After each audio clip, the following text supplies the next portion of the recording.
There we go. Now you can't scream anymore. Oh. That was weird. Very, very strange. I don't know why it was set. It was supposed to be set correctly. It was me. I wanted to be able to scream. Sound. Welcome to ZeroPage Homebrew, your best source for the newest Atari games. I was so sure everything was set up correctly. Yeah. But it was not. It's to be avoided feeling sure about anything. You can't do that. You gotta Don't be so certain. Today, we're going to be playing Bonsoir. Today, we're going to be playing some Atari 2600 games. Oh, goodness. Ding! Specifically from one developer. A developer whose games we have never played on the show before. Oh, that's exciting. Yet, they have made so many games. Versus being mean. Oh. You know what? You know what? He's not being mean. He's being helpful, actually. Oh, okay. Because I'm guessing the default is that webcam up there. Oh. Let me try. Check. This should be better. How's this? How is this? Does our voices sound like they're not in a bathroom anymore? I was going to say, we could go stand over there. As if we were like a foot away from the microphone instead of 7 feet away from the microphone. Much better. Excellent. Woo! Hooray! Perfect. Thank you. There we go. Can't get better than perfect. Thank you for the feedback thrust. Yes. It was very good feedback. It was very good feedback. You weren't being mean. You sound odd. Yes. Yeah, we're going to be playing a bunch of games from Alfredo Arias, A-R-I-A-S, also known as Alfred TDK in the Atari Age forums. He is a prolific developer, and that's an understatement. He has made almost 50 games in the past year and a half, and he gets almost no attention in the Atari Age forums. He gets a couple comments here and there, gets a couple likes here and there, so I thought it would be a good time to play his games on the show, since he's such a prolific developer. That sounds like a great idea. Yes, because I like to play games from a wide variety of developers in the homebrew community scene, whether they get tons of attention or a tiny bit of attention, because everybody who makes a game, that's a huge accomplishment. And this guy is dedicated to making games. So it's kind of a mini spotlight. I don't want to call it a spotlight because we usually interview live the developer on the show. Although I did do a text interview. Is it like a cell phone light? Like we're like... What? We're like... That's right. It's a cell phone. Down. There we go. Yeah, not a spotlight, a tiny cell phone light. It looked pretty nice. It had little, little shiny bits. Yeah, it was very nice. So I do have a text. It was ray tracing. That's right. We have ray tracing technology on the 2600. Yes. You could see them bouncing off the walls. Well, it's more in our human brains. We have ray tracing technology. We can trace the rays of the sun. Yeah. Mostly indirectly. So yeah, he's made almost 50 games in the past year and a half. So I thought it'd be great to connect with him and show some of his games off the show. Every week and a half. It's a lot. Most of the list of the games that I keep track of on the 2600 seem to be his. But before we get into that, wait, I'm sorry, my name is not listed on the Twitch subscribers, even though I subscribed before the show. I'm going to have to insist that you update the list so I can see my name. Well, I don't normally do this, but for the D train, I am going to manually, because this is what I have to do. It's not automatic. Why are our AI servants not on this? I know. The D Train 37. Your name is now on the scrolling list. Because before the show, I take the list off of Twitch and manually What's post that? it Where in we there. make too much noise for you to have heard that? Cats. This is the only thing that'll get that time. That's... Unfortunately, that's a bit of an overpromise and an underperform. No. Oh, he's still excited about it. Sid, where are you? Sid. I'll go get him. He's probably like sitting right outside. Sid. Thank you, Gamma Dev, for triggering the cat treats. We're going to go to the cat cam here. But I don't know what's Sid doing. The patio door's open. So he might be like looking at a bird or something. Yes, the programmer's Atari Age name is Alfred TDK. ALFRED-TDK. And we're going to be playing 6 of his games today. Oh, we had to drag the cat down here. Look at this. What's that? It's some catnip from Gamma Dev. Come down. Atari. Atari. Oh my god, these cats. Oh my. Where's he from? How does he have so much time to code? Torturing them. Well, we have a text interview with him, which will hopefully answer a bunch of your questions. I don't know if he's here today. If he is, he can type in the chat or not type in the chat. We're going to be playing, we have 2 exclusive world premieres of, kind of 3, of Alfred TDK's game, Retroman and Deadly Speed. And we also have exclusive final versions, where he's finished the game, Food Chain, Flyline, and Orb Chronicles, and we have an exclusive update of Butterfly Effect. So a whole bunch of games today. Does it have multiple endings? The games? The Butterfly Effect? Butterfly Effect. We'll have to find out, maybe. It was a good joke. It was a great joke. That's so good.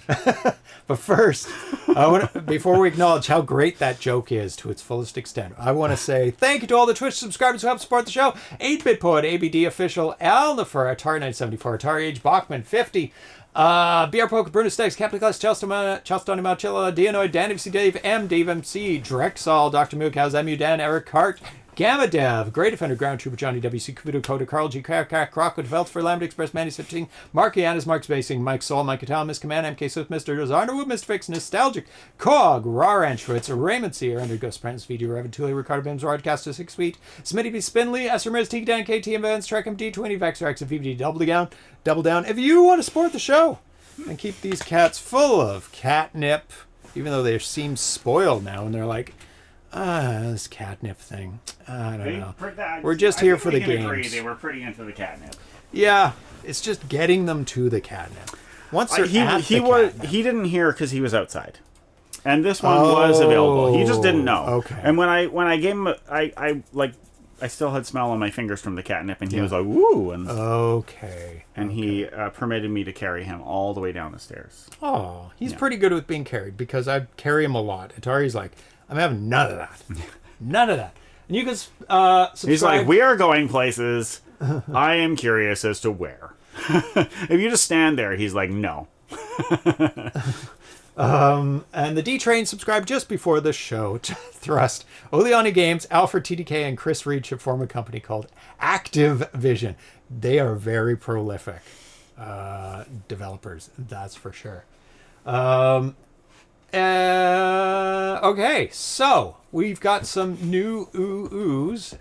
The first one is news from the Uno Kart Plus card side of the tracks. Hi everyone, Zack Attack posts. I have to highlight this because I have dark mode on, and some people like to change their text to black, which enforces black text, no matter if you're looking at in black or light mode. And so you can't see it unless I highlight it. Why don't you tell us what you really think, James? You don't want to hear that. That was the light version. Hi, everyone. With some help and inspiration from 8-Bit Poet and Mike at AEI, I've been working on creating a new Atari Basic kernel. It's based on the new ELF file scheme, but maintains about 90% compatibility with the existing DPC Plus kernel. It's a little rough around the edges, but it's far enough along I'd like to recruit a couple Atari Basic developers to test it out. This is something that interests you. Please reach out to me. If you'd like to hear... Let's make it bigger. I'd like to hear about the project you have in mind and discuss how it would benefit from this new DPC Plus ELF kernel. Programming with the new DPC Plus ELF kernel is similar to DPC Plus. Existing commands work the same. Most DPC Plus games can be converted over simply by removing all the bank commands, changing the set kernel, and adjusting the DF frac inc values to compensate for higher color resolutions. Additional commands have been added to enable the full playfield width and horizontal scrolling. Enhancements Now, this is what really caught my attention, is what you can do with this kernel. Now, for people who don't know what the hell I'm talking about, Batari Basics programming language, one of the two major ones, is assembly and Batari Basic. Batari makes it slightly simpler. You still have to do a lot of programming. DPC Plus is an extension of a scheme, a bank switching scheme, a programming scheme that David Crane came up with back in the 80s for Pitfall 2 to be able to display things on the screen faster. And in the 2000s, I don't have my timing perfect, it was extended to DPC Plus for modern sensibilities by a bunch of very talented programmers, and it has been used ever since and is still being used. And it's built in to Batari Basic that you can use kernels. Kernels are things that you program to draw on the screen. Okay. And if you have multiple different kernels that draw different things, you need to divide up the screen. It's like this kernel does this kind of drawing. This kernel does like the score. This is the lives. Yeah. So enhancements, over 50 extra variables. That's a lot of great variables. Playfield and background color can be set per line, allowing smoother vertical scrolling and more detailed playfields. Horizontal scrolling, which is notoriously hard and takes a lot of time to do because playfield is very strange on the 2600. It's stored in multiple variables and it's repeated, and they cheaped out on the storage for playfield because there's 20 bits to represent 40 bits. You have to do it. So horizontal scrolling involves a lot of stuff. I'm doing it in my new game, which we could talk about later. I do horizontal scrolling across the screen. Full 40 pixel playfield width, which takes up a lot of time to do, especially scrolling as well, because there's like 6 different playfield areas, and they're repeated. It's 2 sets of 3. Improved flicker logic, which is great for complex games. Only the overlapping portion of sprites will flicker when large sprites partially overlap, and that's a big deal because sometimes it takes time to set up the next sprite to flicker it or not flicker it. So usually there's a bit of a gap between even flickering sprites before it starts to not flicker, because you have to use this time in between to set up the routines to do it. 60 KB of ROM with no bank switching commands required. That is huge because it's done in chunks of 4K. And you have to go look over here for the next 4K of ROM. And no bank switching makes it much, much easier to keep track of things going on. Graphics data can use all of the available ROM space. That's great. More available CPU cycles in VBlank and Overscan. I'm guessing that's due to the DPC Plus part of it. Supported emulators, Gopher, Stella. Supported multicarts, PlusCart, and Uno Cart. Elf is not supported right now on the Harmony cart, just like CDF and CDFJ and CDFJ Plus is not supported on the Uno cart and Plus cart. So you have to pick which path you're going to go if you're going to do more complex games. Right. But obviously, if you put your game on a cartridge, it doesn't matter. Yeah. Because they don't care what's in the cartridge. Because you're not using one of these carts, you're using the cart you're using. Yes. Which will be programmed, presumably, hopefully, to run your program. Yes. And supported retail carts, Chameleon cart. So that means you can flash it onto a Chameleon cart, put it in your system, and you can sell them on Chameleon carts, etc., etc. So that is very super, super cool. That there's a new method to program. It sounds very, very nice. An update. Actually, some testers are wanted for the Key Portari. And this is a new piece of hardware that's coming out that you can hook up a USB or PS2 keyboard to the Atari 2600/7800. So, Alniver's calling for testers and developers. Thanks to a sponsorship by JLC PCB, I will soon be ordering about 15 pre-assembled SMD only prototypes BCBs for the Keyport Atari project. Current state, only the SMD parts will be factory assembled. I will be receiving the PCBs first, solder any required components as needed, and then forward them to selected testers. In some cases, testers who are able and willing to solder the missing parts themselves can opt out to receive just the unsoldered components.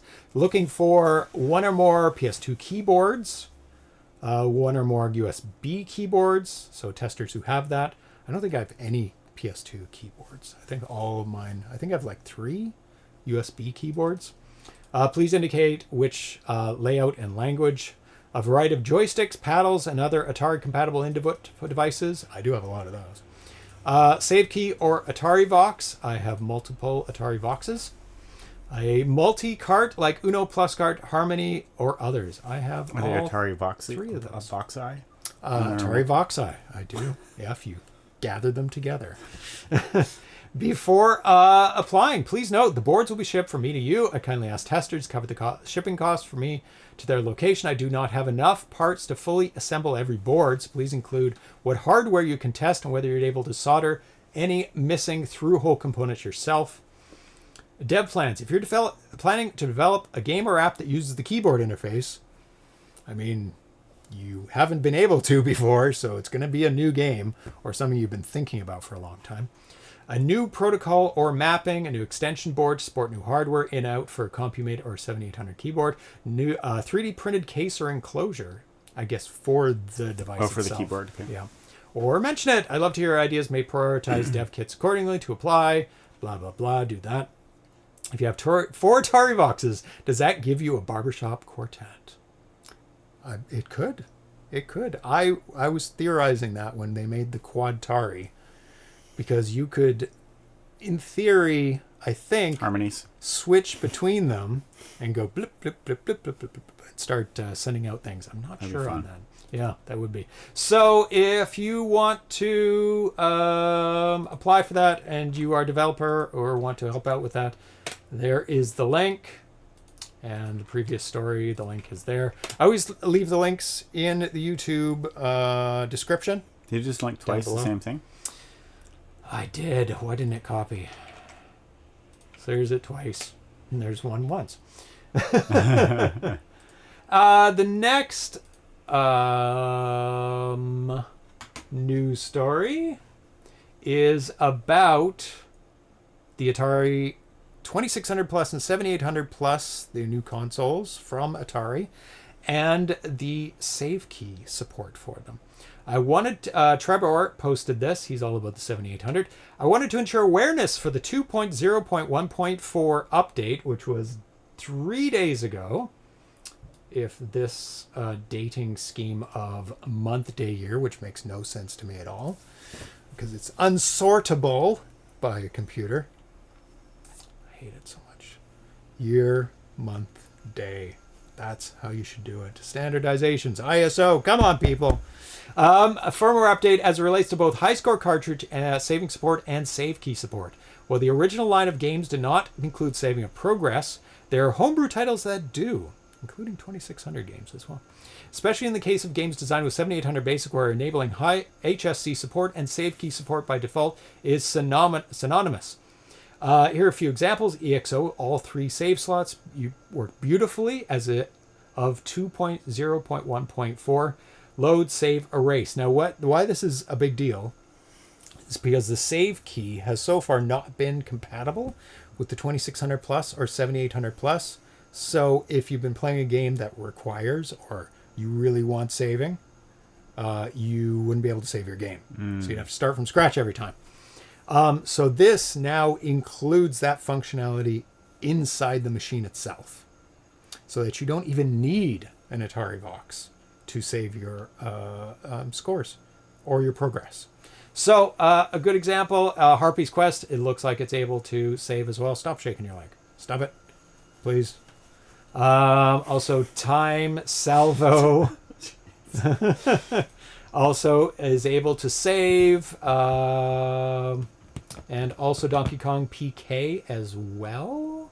So there you go. So it's a good start, and people below they're like, don't get too crazy on it because upgrades may delete your save scores if they update it. So, but very, very cool progress for those who have a 2600 plus and 7800 plus who want to play these specific games.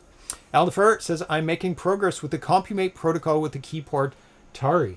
And we went over that news story the last show because a Compumate was an actual keyboard that was put out during the production run of the 2600 that you could program in BASIC with a keyboard, and it plugged into the ports of the 2600, so you could actually use a keyboard with it. But you couldn't plug a different cartridge in.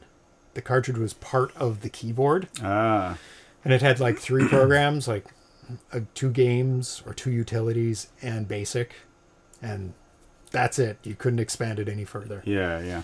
And it didn't add on any RAM.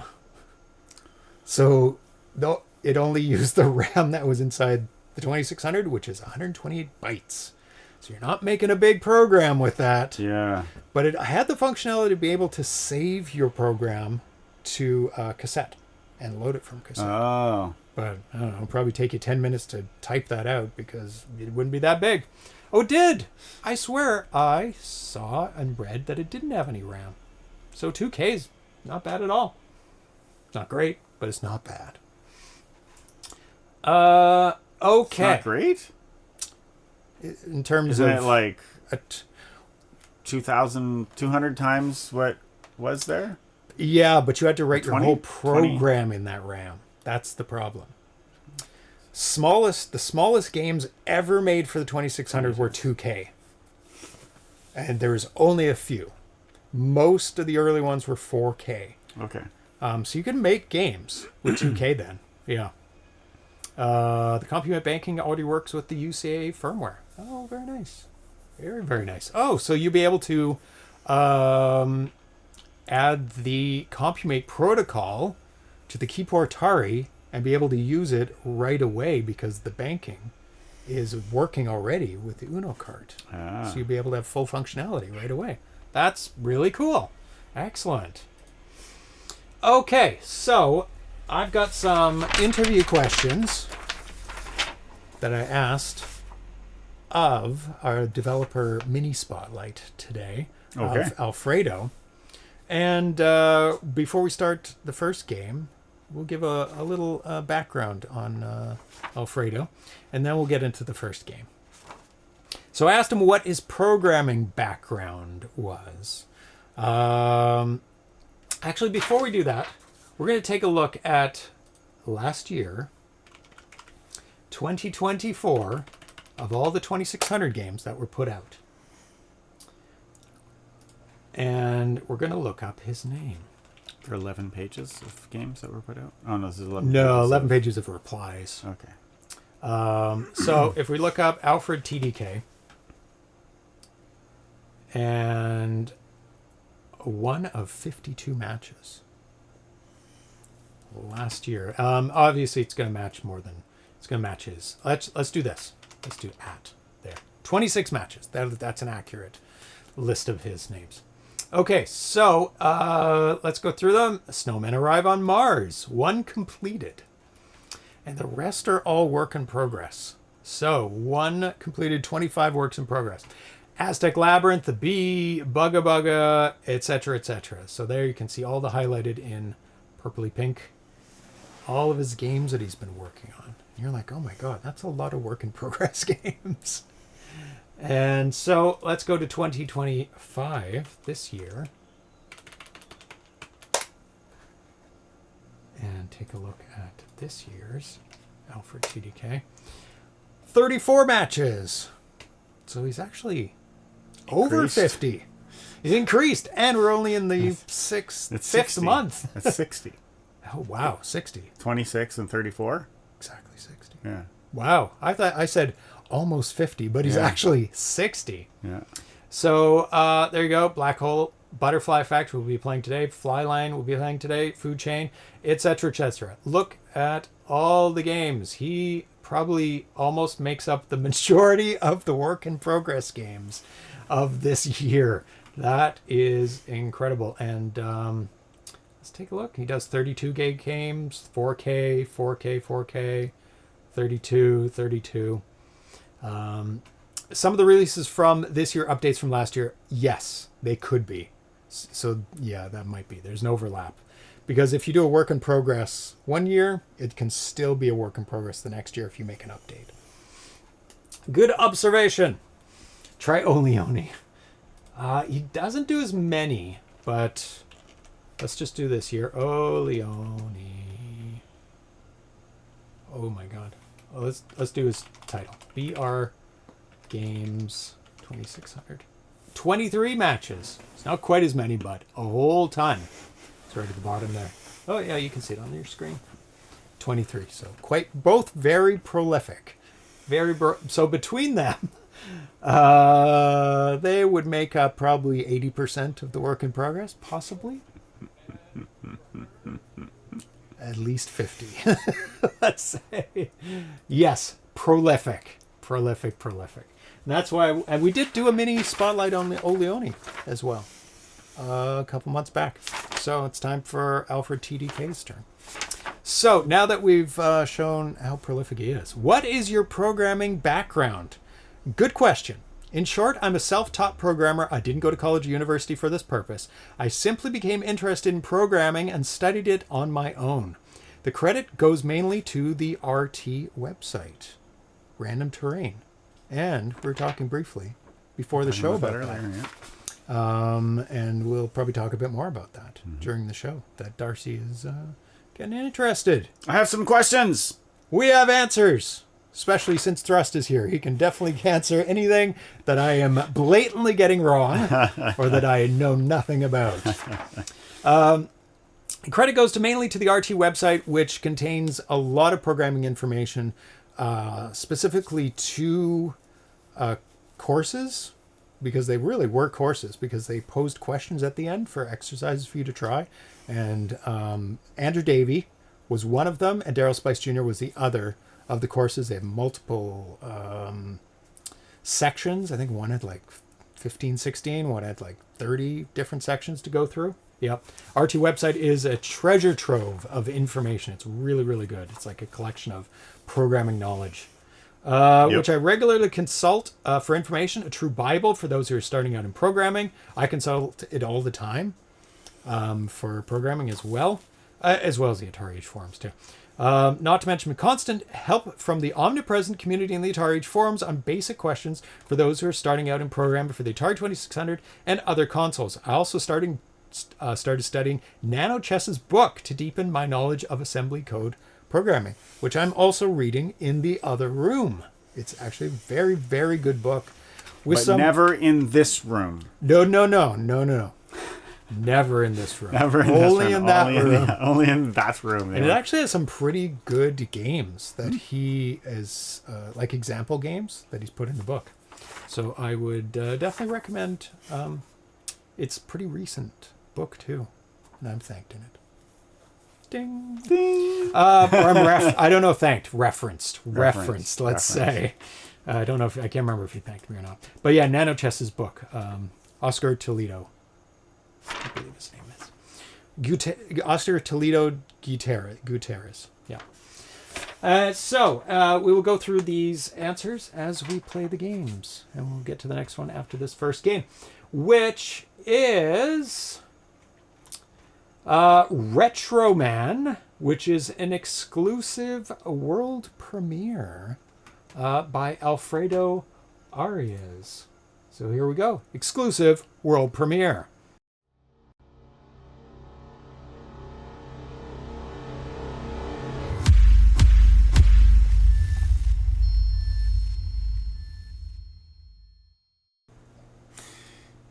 Yeah, the sound's all screwed up. Did you hear it? They heard it, because I saw it go out to them, but we didn't hear it.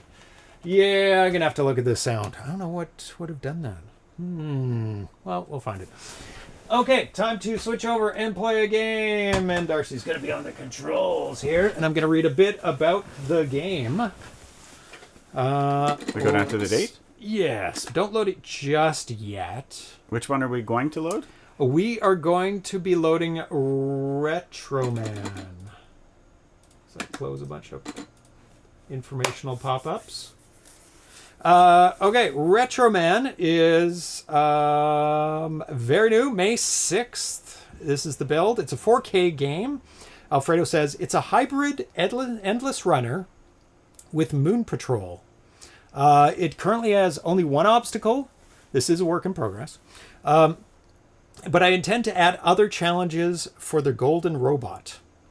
I haven't created a good enough plot for Retroman yet. With strong inspirations from Endless Runner games, Mega Man, and Moon Patrol, it will be the story of an obsolete robot that wakes up in an ultra-technological world that tries to find others like him. That sounds like the plot to the movie... except he didn't wake up. But what's that robot on a garbage planet? Oh, Animated? Wally. Yeah. Sounds similar-ish. It'll be kind of a metaphor for console generations. Yeah. Retroman is like the Atari 2600 that wakes up in the current console generations like the PS5. If you look in the background, we see kind of a distant city with the architecture that resembles a classic Atari console. While beneath Retroman's feet, we see an underground architecture that closely resembles the design of the PlayStation 2 Fat. By the way, the PlayStation 2 is my second favorite console after the Atari 2600. That weren't included for nothing.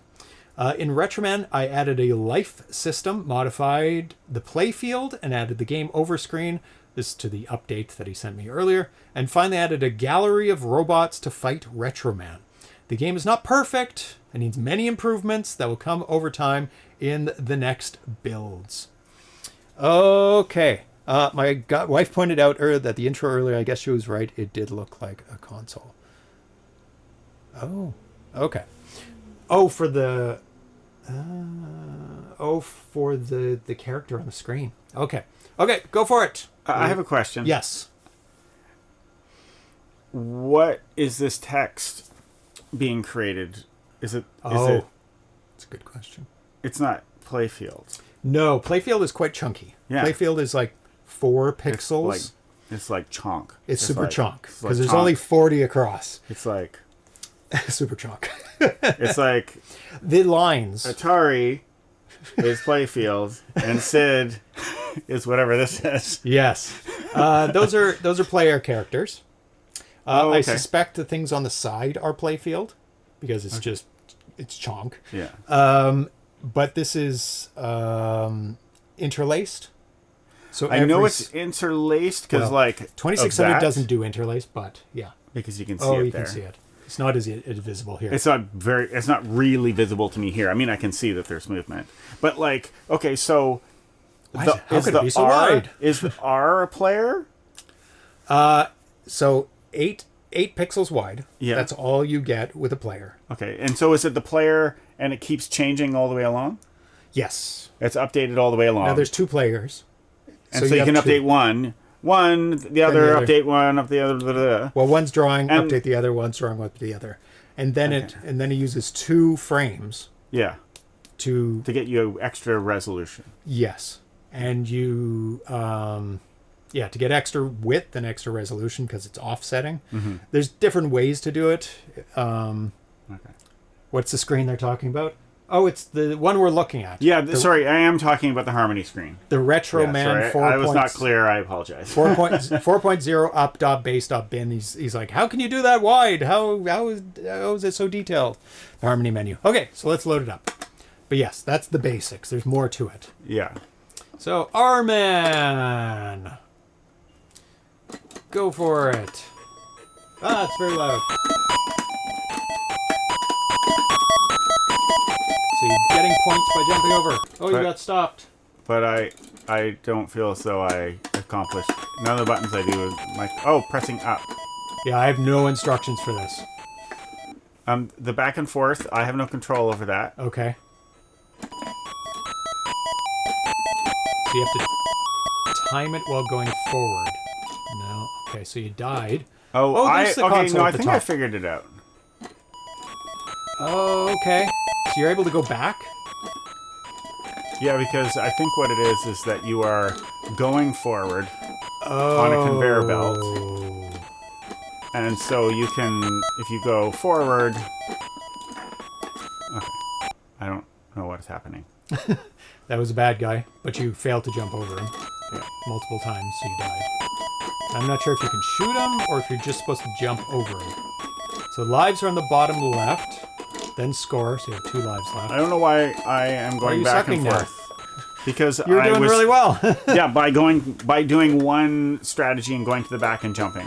Yeah, so go back, then you just press up. Go Right. back, But press up. I feel like that is not what you're intended to do. I'm getting points And for so I it. was trying to figure out what you are intended to do. Did I get points for that? Yeah, I did. Okay, so... But can I shoot? Oh, I can shoot! I Okay. couldn't shoot before. I pressed the button and nothing happened. Maybe it's only for those guys you can shoot. Oh, he comes back. Maybe I don't want to shoot him right away. Wait till he's... Oh, he came back! He's there under his points. Yeah, okay. So I shoot him, then jump him. Oh, I can shoot everything. Oh, but I got hit anyway. So you can shoot and then jump it anyway. That may be a bug, but... Because you... Normally when you shoot something, it disappears. Okay. So, do I care about points? I don't care about points. Most people do. If there's levels to the game, I don't care about points. I wonder if I can crash into the score. I am with you there. Like if there are points, if there's levels to the game and I'm trying to progress through, I could care less about points. Certainly not. Can you go right to the next screen? It feels like when you are not holding yourself at the back of the screen, it feels like you're just go walking back and forth outside your control. You cannot go to the right. Yeah. So either that's happening and you're not supposed to, or you're supposed to work with that moving back and forth. I don't know. I have not figured out the key to working with the back and forth apart from what you're doing, which is sliding to the back of the screen and then This jumping. is definitely the best method. So I'm just going to jump over these guys because I seem to be Screen losing. bounces when you jump. Yeah, that's an error. They got to watch. So that's another lesson. And it's when they leave, that's when the jump happens. Yeah. Yeah, so they're drawing too many lines on the screen at that point. Which you need a steady number of lines on the screen, Darcy. Because the TV is expecting a certain number, a resolution. Yeah. And when it doesn't get that... Oh, it's a dog. When it doesn't get that resolution, it goes, ah!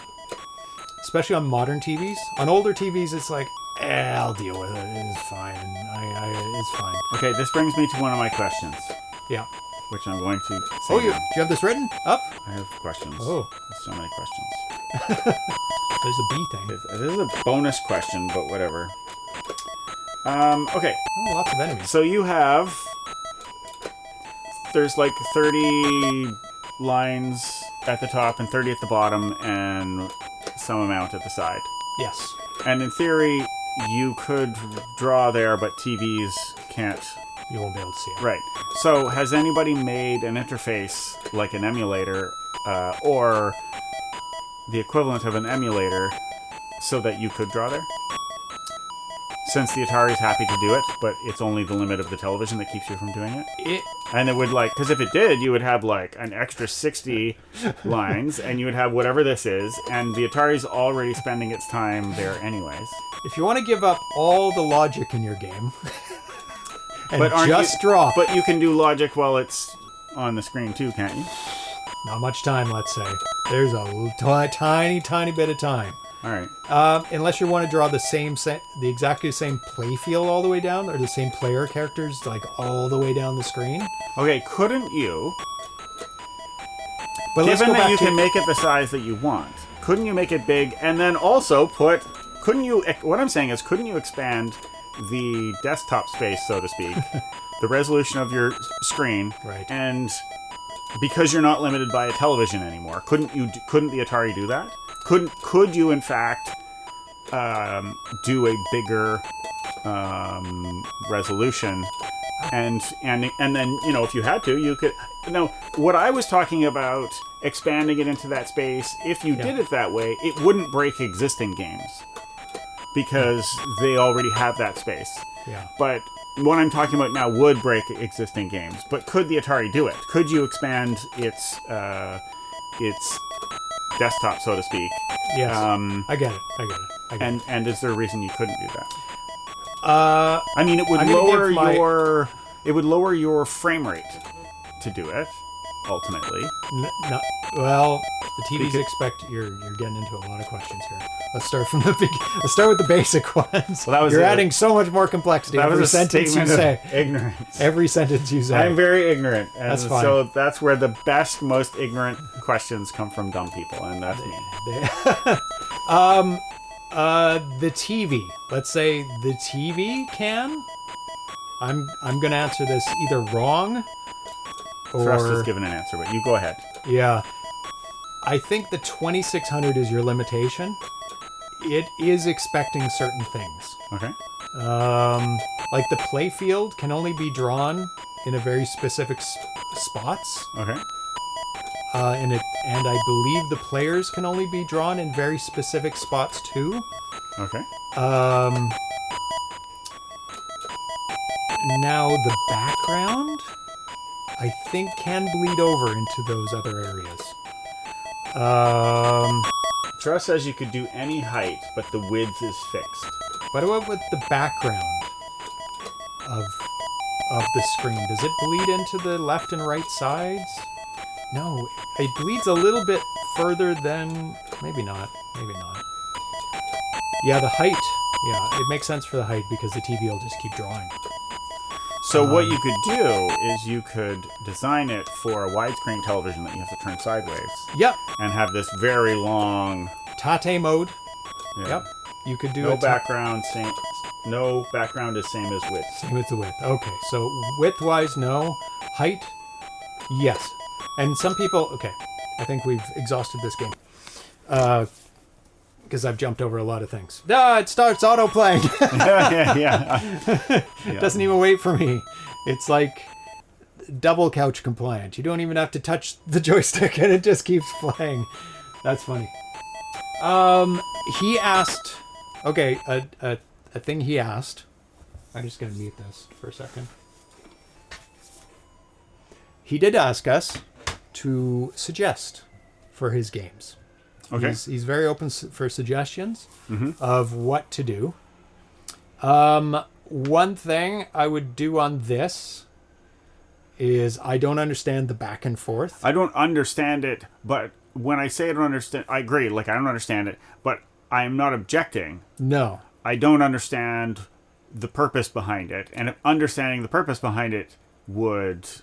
Yeah. I could learn to, like, it's unique. Like, it could be very interesting, but I don't get it. It just seems chaotic to me at this point. Yeah. I do like the characters and stuff. Yeah, characters are great. Good, yeah. The conveyor belt idea is great. It's been used. The conveyor belt is neat. Been used in a lot of different games. Constant moving of the things along the conveyor belt's good. I would like to have more freedom of movement. Because right now you can only go back and jump. That's it. You can't go forward. I would want more freedom. I would say if you let go of the joystick, you would go at the same rate and get pushed to the back. Yeah, that's the thing that confused me, is that it feels like you're on a conveyor belt that is going back and forth. Yeah. And you can walk backwards, but you cannot walk forwards. Yeah. Like, you have some control going backwards, but you have no control going in any other direction except to jump. And that would be the movement I would change. You loop the obstacle twice in the game. Okay, so we saw everything. Yeah. Shooting's fine. Shooting's good. You want to be able to shoot. People love shooting. That's good. It's unclear if the shooting is working properly. Thank you for subscribing, us Ramirez. Yeah, I'm not sure if the shootings... I don't think they're supposed to come back. I think they're supposed to disappear. So that it's early in the game. It's work in progress. Yep. So the shooting's fine. The robot dudes should shoot. Like, the enemies probably should shoot. So you have to jump over their bullets. That would add something to it, this is early work in progress. So I'm guessing something like that will happen. You need a goal. You need to get somewhere in the conveyor belt. Like to a door at the end. Like, it just shows up. You make it to the end and you exit out that factory or something. There needs to be some variability in the enemies, because it's just things coming along a conveyor belt. They're all at the same rate. More variety in the enemy movement patterns. Enemies need to jump, maybe, so you can go under them or jump over them or shoot them. So they can do like a slow jump or something. So it's not like super hard to... The graphics at the top are awesome. Obviously, get rid of the screen jumping screen bouncing bug, because you need a steady number of lines. Oh, thank you, XKenX, for subscribing. 40 months. Thank you all for all the subscriptions. S. Ramirez, 70 months. More gameplay variation, difficulty ramp up. Yeah. Like right now, we need to get the mechanics first into the game. Right now, there's very little mechanics. You can shoot them. Mm-hmm. You can jump over them. None of them present any difficulty. I can just keep going and going. So you need the enemies to be either bouncing around or shooting you, and maybe a boss at the end of each conveyor belt that bounces around and like the erratic moving back and forth could be a real interesting function of the game. Like if it's like, oh, you're a broken robot. Yeah, you're just running around, and you can a little bit move backwards, but you can't control your forward move. So you have to like adjust your forward movement by moving backwards to reset it and jump over things. But being limited to it could be limited to wherever you want. But you could have it that like if you let go of the joysticks, you will move forward, you up towards a bias, like back and forth, but more forward anyways, and you're trying to get it. I don't know what's going on. They're asking about the hype train. If enough people do something, whatever, subscribe, give bits or whatever, it adds a new emoticon that people get to use on the channel from a random assortment of emoticons, I think. I don't know. It's basically to get people to subscribe. That's all it is. Yeah. But you get stuff. You get like a token thing at the end. Yeah. So I think we've exhausted this for now for suggestions. Yep. I mean, also make a thing underneath, something that moves, so that shows conveyor belt movement. Oh, yeah. That matches the movement of the presence. And it could just be like cogs on either that works end. Too. Yeah, just and cogs. then you see, oh, it's moving. Yeah. Even, not that we don't get it, but yeah. You add that in and it just like adds quite a lot. I think. Even better would be playfield movement across, or even another character moving just underneath, like little bits of things. Yeah, that is constantly going underneath. But an interesting start, cool start, lots of possibilities. I like the look of the whole thing. Okay, so let's go to the next question. I asked him, how did you choose the Atari 2600 as the platform to develop your games? I usually ask this question because it's like, why would you pick this one? Why this one? Why not the NES or something? By pure chance. I don't know if you know, but long before I decided to program my own games in the 2600, I mass-produced several hacks of the system. The list is vast, and I don't know how many hacked games I have in my baggage posted here in the 2600 hacks forum section. I never go in there. I'm not particularly interested in hacks because it doesn't change the gameplay normally. Mm-hmm. It's just like graphics updates, music updates. It doesn't change the gameplay, so I'm like, okay, well, I'm playing the same game as before. It doesn't add anything to it. Lots of people love hacks, though. I have my baggage posted here in the 2600 forum section. I don't know how many hack games. At first, it was fun to mess with the existing codes, modify them to something different, or even improve the original game. But then I lost interest in producing hack games. You can actually fix things, too, with hack games. Like, I want more lives, or it doesn't jump high enough, or whatever. Yeah.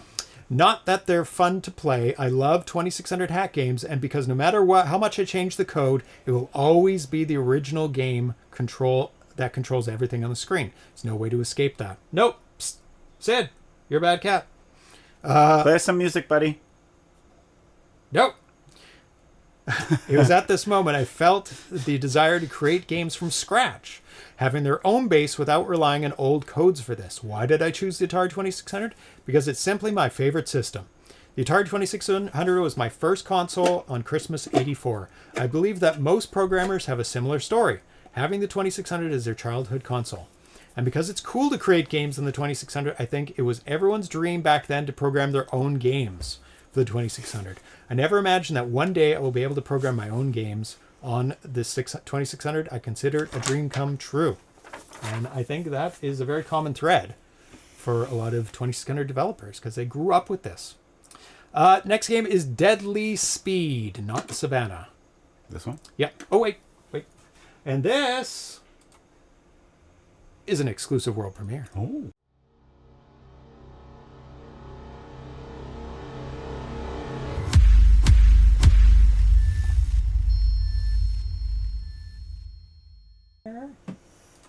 Because you said no. Okay, let's do it. Oh, change the cartridge. Change it. And it is changed. Okay. Do it. Go for it.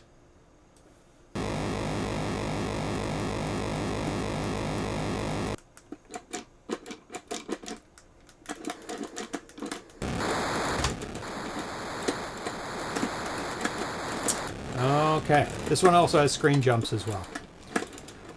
In Deadly Speed, I added a facilitator to get to the end of the game faster. However, if you use the facilitator until the end of the game, the prize value will be lowered. In hard mode, if you don't use the facilitator and your car is blocked on the sides of the playfield by one of the cars you want to overtake, it's game over. Unless you activate the facilitator to get out of the situation, but it'll be kind of the cheat. The cool thing is to get to the end of the game without using this cheat. To activate the facilitator, change the position of the difficulty switch, A-B. There are 11 stages in total. So you want to collect that thing coming down the screen. And you want to avoid the cars. Oh, that thing that I'm avoiding, I'm supposed to try and get that? Yeah. Avoid the cars, the thing get that is that thing. The thing that I assumed was an obstacle, I want to get that? Yes. Don't touch the sides of the screen. This is a bad cat. Oh, don't be confused by him looking like a cute cat that you like. He's bad. Yeah, he's a bad. Oh, made it to level 2. The screen jumps are not intentional. It's jumping between 262, 264, 265 lines. Maybe 263. Bunch of lines. You just have to ignore that for now. My RetroTINK is trying to smooth it over. And there's a countdown at the bottom of the screen that counts down until the next level. How many lives do I have? It seems to be unlimited. I think it's infinite. Okay. This is a work in progress still. It's not done. I don't think. In Deadly Speed, I wasn't happy with the award screen. I made some changes, improved the soundtrack using both audio channels. I also made adjustments on the color palette of the final stages. So we'll have to get there. If it's infinite, you better play, otherwise... Not infinite.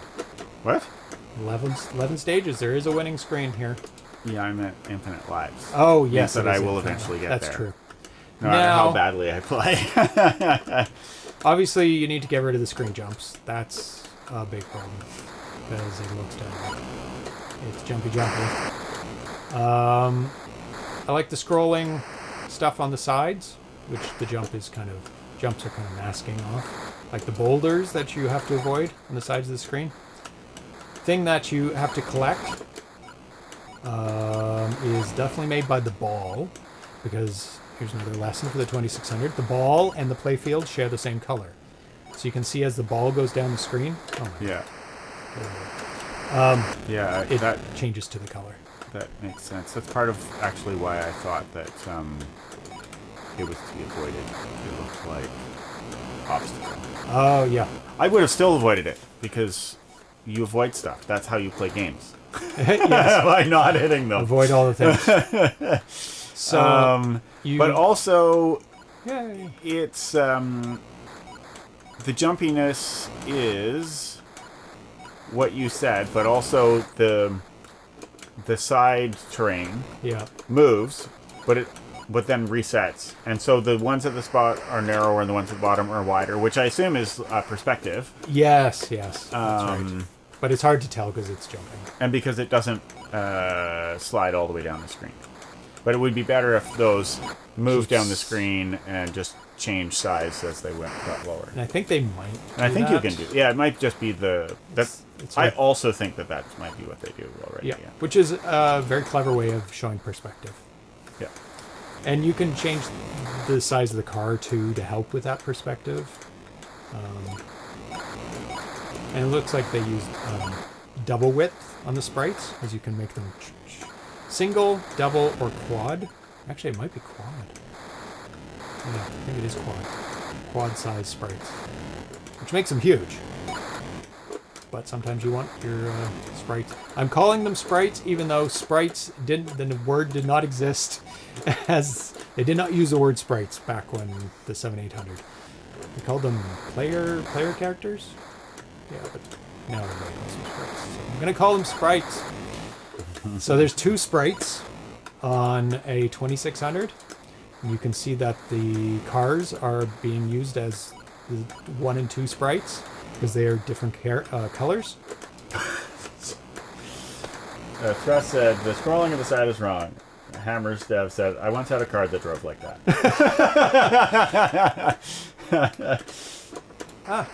So you can see the time, the points count down as you go up the screen, and they jump when you get a power-up too. Now, I want to show you something Thrust says that sprites are 2-dimensional and players are 1-dimensional. Oh, okay. But how can they be 1-dimensional? Wouldn't that be a line? They are actually a line. It's actually a byte. Oh, so it's a line and then you just keep changing it. You got Okay. it. Yep. And that's because RAM was very expensive in 1977. So they cheaped out as much as they could. Yeah. And also it's supposed to be for Pong. Yes, it is supposed to be for Pong. And Combat, because they did make Combat for the system. Yeah, but just because they made Combat for the system doesn't mean that they weren't, when designing the system, hey, we're going to do a Pong thing. True. All games obviously will be Pong. What else would they be? Well, no, because it was programmed with 2 missiles. So it definitely wasn't just designed for Pong in mind. But because Pong doesn't have missiles. It has a ball, playfield, and 2 sprites. 2 players. Yeah. But didn't use the missiles. Okay. Combat does use the missiles. How are missiles different than the ball? Missiles in the 2600 are the same color as the player character. So, missiles are the gun that you have that you can shoot, and the ball is like a not controlled by you object. Okay. Generally, yeah. Okay. So if your can the missile be persistent? Yep, Can it be like an outer projection of the character? Put it anywhere you want. Yeah. But there are commands to reset it to where your player is, if you want to use that command. Because then it kind of acts like a missile. It's like, oh, reset the missile to where the dude is. And it's the same color because it kind of makes sense. It's like, you're a red character, your missile's red, so you know that that's your missile. But it also is like, yeah, we saved on RAM because we didn't need to define the other color. Okay, so I was talking about the score at the bottom of the screen. Mm-hmm. When you move, the score goes down. Mm-hmm. When you get a power-up, it goes down by 4. Okay. Now, he will have to change his programming, because watch what I discovered.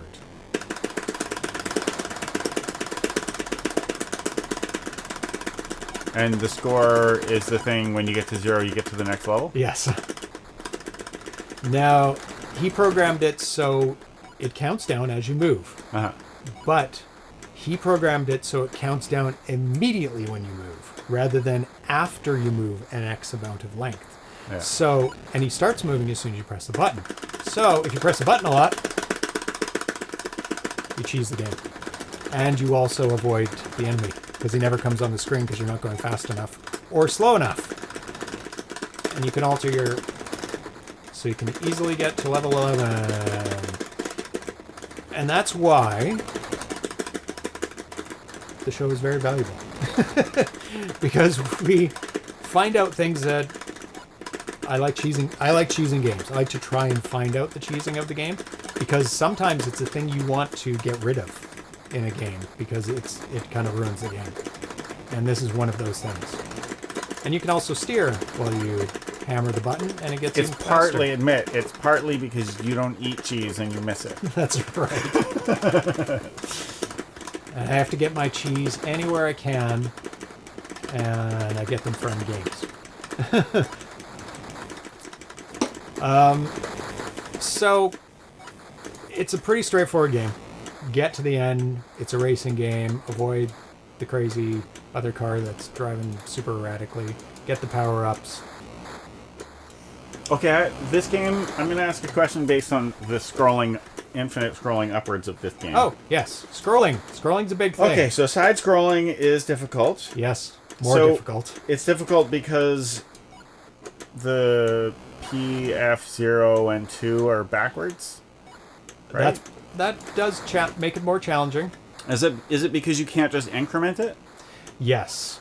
You have to take into account that playfield is stored, if you're using the full width, in 6, well, you can reduce to 5 bytes. Let's say 6 bytes. So if you scroll a pixel from one playfield and it drops off that playfield byte, you have to transfer it over to the next one. Yeah. Which is not So if you just challenging. used playfield 1, you could side scroll as much as you want, but it would only be like 20% of the screen. Yes, it'd be a small portion of the screen.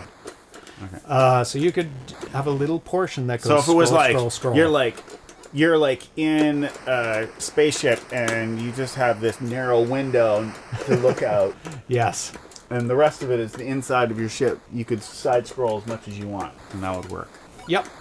And there's once you move a bit off of. Hey, I did it. Hooray! You beat the game, James! Woo! Yes. It was a good ending screen. Good ending screen. The thing came up. There's a carry bit. So if you scroll a bit off of a, you listening? If you scroll a bit off of the playfield, it goes into the carry.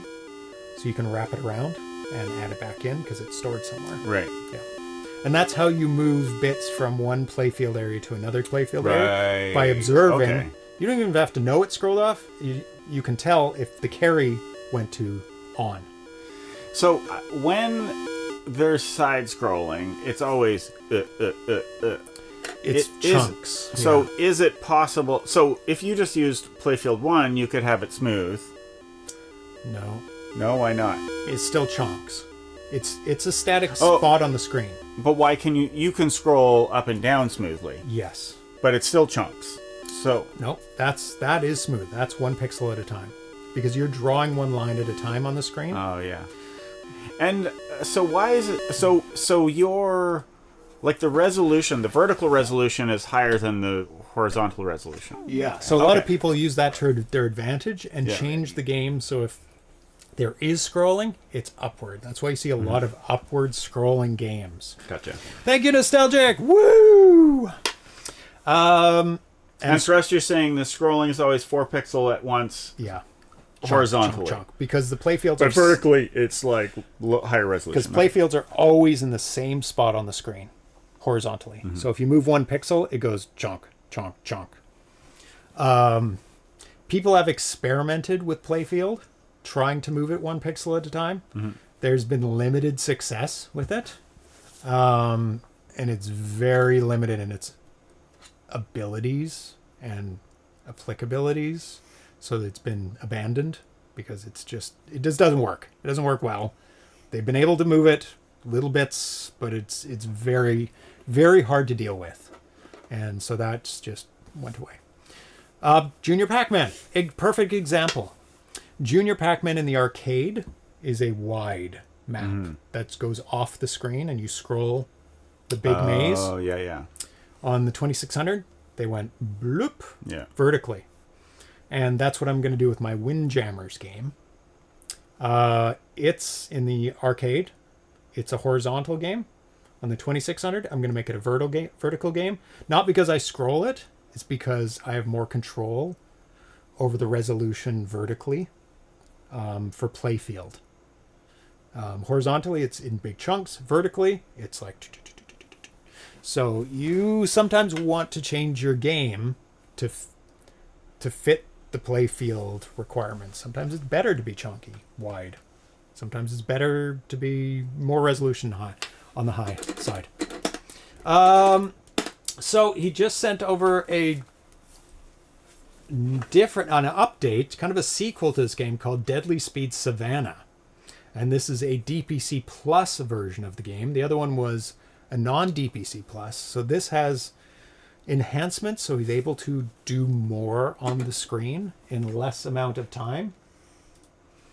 Go for it. In Deadly Speed, I added a facilitator to get to the... Oh, wait. I was recently working on porting Deadly Speed code to the DPC Plus kernel. Nothing official yet, as in its attempt to port most of the original code. The result will be quite different from the standard kernel. As the DPC kernel offers much more visual resources, my intention is to turn it into a sequel. Oh. Does it still do the same thing? Yeah, the logic, he said the logic is pretty much the same as before. Sure. The jump is still there, by the way. You can see it more clearly at the top. And Yeah, the I can bottom. see it. Yeah. I'm on level 2. Oh, does it show? Oh, did it just change color? I missed it. As everything still is very raw, we only have one color background and only one type of color vehicle to be overtaken, so I decided to name it provisionally Deadly Speed Savannah, as it takes place entirely in the vast green landscape with a tropical climate. The game is playable and has the same award-winning ending as the original Deadly Speed. To complete all 11 stages. It's very difficult at the moment to compare it to the original. If you collide with any vehicle, you'll be penalized with several vehicles overtaking your car. Does that happen? Oh, the number goes up. I see.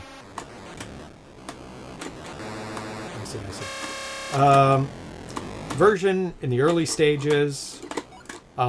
In the newest update, he removed some rough edges to make it more presentable. Gameplay is improved.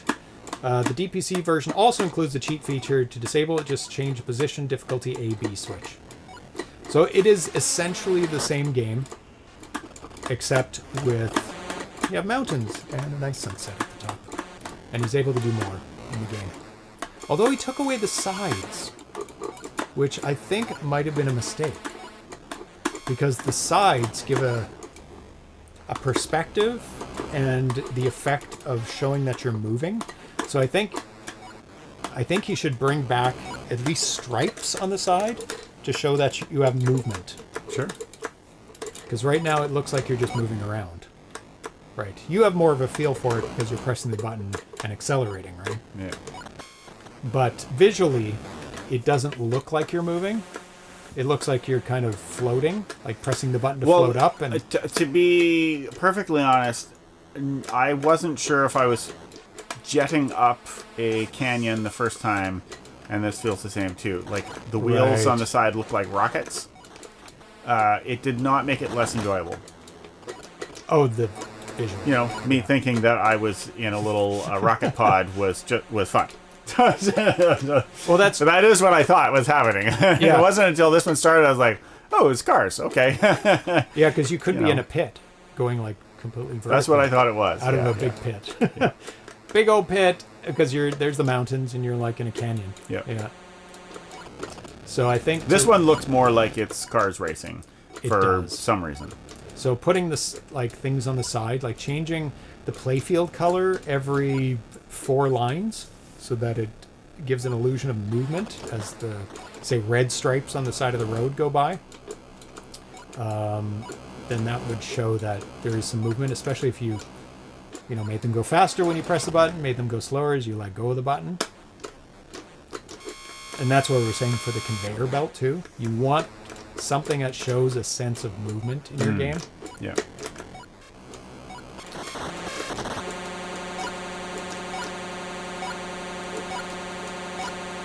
Right now, I'm making a game, and I'm using playfield extensively in it.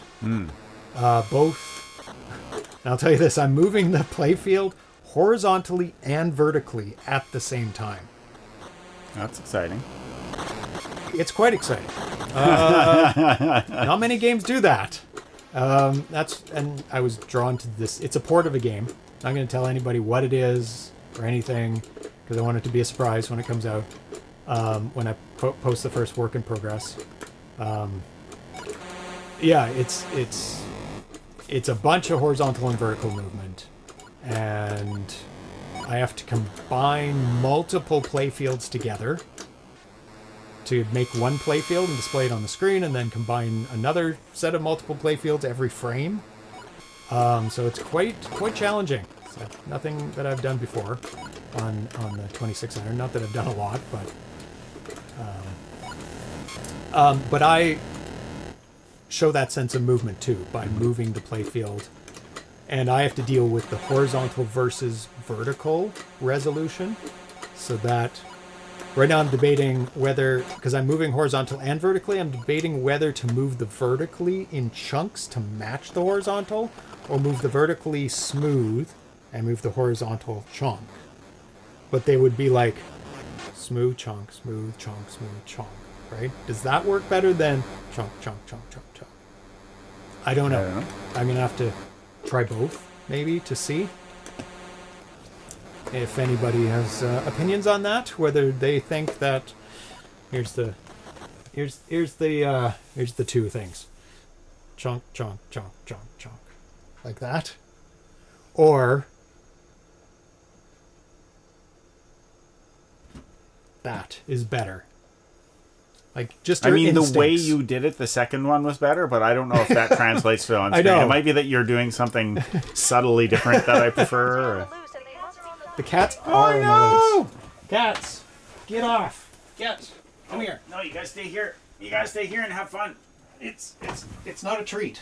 It's not a treat. There's no treats happening. It's just bad cats. Oh no, I'm sorry. It's just bad cats. Yeah. I'm sorry. There's no treat ball yet. Oh no, I'm sorry. I thought I was. I'm gonna have to let you out. So I think the same suggestions for the last game apply to this game. Okay, wait. I have a question. Yes. Just a sec. Oh, I'm formulating it. Is the missile and the players, are they attached to joysticks, or do you attach them to joysticks? Can you have the person playing the game affecting both players and or both missiles? They are not attached. So you can do what you want with them. Joysticks just an input. Okay. On a joystick, there is up, down, left, right button. The basics. That can make, all it says is I saw something. It's not directly attached to anything in the game. You can make it change a menu, you can move a player, you can make it move the playfield, you can make it do nothing, something in the background, make it make a noise. Like you press the button, it goes whatever you want. So, yeah. It's all good with that respect. Good questions. That is a question I would never have thought of. So back to your point of, I am a total noob, I'm going to ask weird questions. Okay, third interview question. How do you manage to program so many games per year? So about 50 to 60. We're not sure because there's overlap. Dedication. In my free time, I always try to learn a little bit more. I see that part of the code and wonder if I can improve it even more. There are a lot of games, right? Even with so many games, only a few have reached the final version. You can count on your fingers the ones that have reached this stage. I would like to be like some programmers who focus on just one project and only embark on another one when it's finished. Because that's why I wanted to talk to him about his games. He has got 50 works in progress and like a couple that he's finished. And the majority of game developers, I think, work on one, maybe two or three in the background, maybe two publicly at the same time. But a lot of them just go one game till it's finished. They dabble in a couple more. Then they bring out the next one, work on that till it's finished. This guy 50 works in progress. 1 or 2 that are completed. Very, very different way of doing it. These are games that came to my mind and I had to let them out, not keep them to myself. Deep down, I wanted them to come to life on the screen and not just in my mind. So I have, for example, I have a folder and text file. Like I have some I've written up of game ideas and some I've typed out of game ideas. I probably have around 40 different game ideas that I want to make. Of like 2,600 games specifically. Not including ports? There's ports and non-ports too. Yeah. I would say about even of originals and ports. My first game was a port. It was the Pack Line, 2,600. My second game is going to be a port too. My third game is probably going to be a port too. Just because I'm really enthusiastic about those ones. Obviously because there's... Actually, nobody's heard of the second game. I can guarantee that. It's not a big commercial game. It's just something I ran across that I was like, oh my God, this is made for the 2,600. This is so perfect. Because it's a really simple game. And the third one, Windjammers, was on the Neo Geo, which is like not something you would think that would translate to a 2,600 game. But somehow it does because it's a souped up Pong game. Oh my God, I need to know what that game is now. Don't get too excited. It's going to be a fun game, I think. Okay, so on to the next game. Oh, Darcy's looking at cables on the Atari 8-bit. That's a stereo output that comes from the cartridge itself. Cool. Third game is Food Chain. Let me load up the cartridge. This is Food Chain. This is an 8K game by Alfred TDK. And I have a new intro actually that I made a couple episodes back, but I haven't been able to play it. It's for games that are not world premieres, but that are exclusives, because I never had an exclusive intro before. I feel as though the exclusive world premiere should go before, as this is the premiere of this intro. Never mind. No. Sadly, Darcy won't be able to hear the audio for it, because for some reason... Because Sid's broken. Sid broke it, I suspect. Sid, you sing it for us. Actually, the bad cat thing we can hear. We just can't hear this thing. Anyway. He's being a bad cat. He's showing us his pants all the time. Pants cat. This is Food Chain. Cats always look before they jump, so you can always tell. No! This is the exclusive final version of Food Chain. This is a ZeroPage Homebrew exclusive.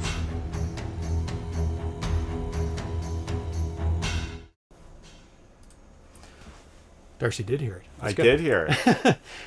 So from the Atari H thread, the hawkbird that ate the frog, that ate the fly, that turned and ate decomposing organic matter. The cat is typing. Can you stop the cat from typing? Well, I can keep him from doing it now. Get him right off that. Get him right off it. Oh, he's typing still. I don't know if I could say I can stop that was him intense. forever from typing. Where did that fancy intro came from? I made it. Almost from nothing. Okay, go for it. It's a froggy. Let me turn it up.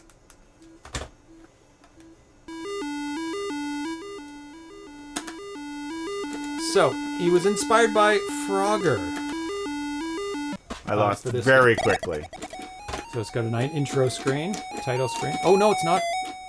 Oh, this isn't the Frogger one. But it is Frogger-ish. Okay. That guy makes a beeline for you. Yes, and there are discovering very few places I can actually go. Go down immediately. There you go. Okay. Now, you can't get past those things, but you can shoot playfield. You can shoot blocks. I wouldn't shoot to the left. I would shoot to the right. Or shoot up or down.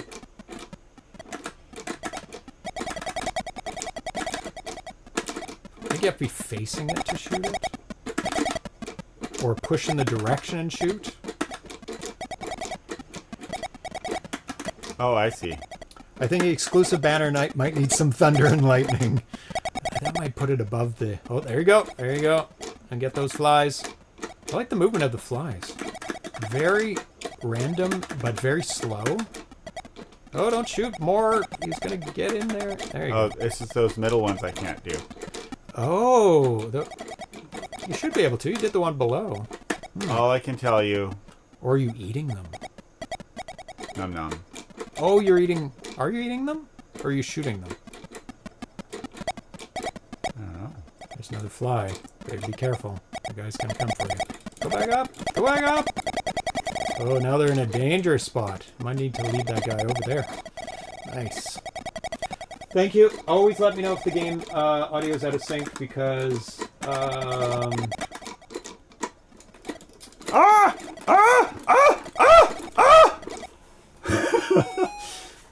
I love the bird judging you because you lost. Any kind of screen jumps, when screen jumps like that, or even when I turn off and on the 2600, it will lose frames going to the hardware encoder, and it'll be like 1 frame behind, 2 frame behind, 3 frame, and then the audio gets out of sync. Oh. Why it does that, I have no idea. Is it because the because the registers are not initialized? Yes, you have to clear the registers with zeros. I'm not sure why it does that, but I know if I reset... Does it do it with all games? Or are there some games it does it with? The 2600, it's super susceptible to it. With any game? With games that have jumps in them. Oh. But when I turn it off and on, you'll see the screen jump. Even when I load the game, you'll see the screen jump. Ah! See? Jumps. See? Jump. How did you get out of this? Oh, there you go. No.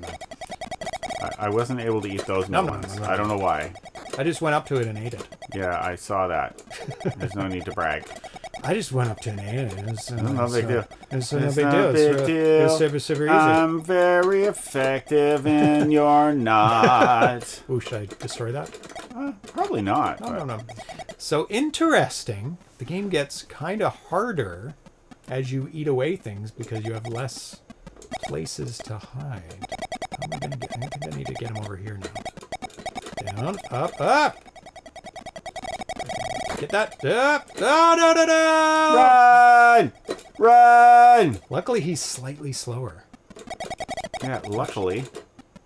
It's your only advantage. Flies are like in the goop. Oh, what are you doing there, little fly? Oh, I think it's not... I think the bird is not judging you. I think the bird is eating you because I think that's the bird. And it's all like, I got you. And the reason that it looks like he's judging you is because his face is like in your face because he's literally eating your face. Yeah. James will never die, so we won't see. Oh my god, it's the second level. Ah! Oh my god, that was... See, look, it's a bird, and it's not flapping its wings, but it's all like, these are my wings, this is my head, my snout is that way. Woo! Or that way, whatever. This is a really interesting idea. I have not seen this idea in another 2600 game. What? Like, I cleared the level by getting to 10 points, I guess? Presumably. Does it wrap around? Ah! No, it doesn't! Ah! Blinka, blinka, blinka, It's blinka, like, blinka. it's like nom, nom, nom, nom. See this? There's lots of screen jumping. It's going to go out of sync again. No. You know what would... Something that could make it more interesting is that this stuff grows as time goes on. Like, slowly grows. If there is one... What's that scraping noise? I think it's a fan. Because that would present, like, obstacles that would make it difficult, and then you have to get rid of those obstacles. It's not bad right now where you can... How am I going to get those guys? I have to get them over here. And this is easy. Yeah. Because they're not below where he is. But the next ones now require you to take a risk. A little bit. Oh, no! No! That's not where I wanted you. Let me get rid of this. Uh-oh. Oh, that did some mistakies. Yeah, I think you made a mistake. No. Did I get that one? I don't know. Yeah, and your but change. Yeah, 10 points. 10 points. Okay. They're all over there. Let's get rid of this. This is annoying me.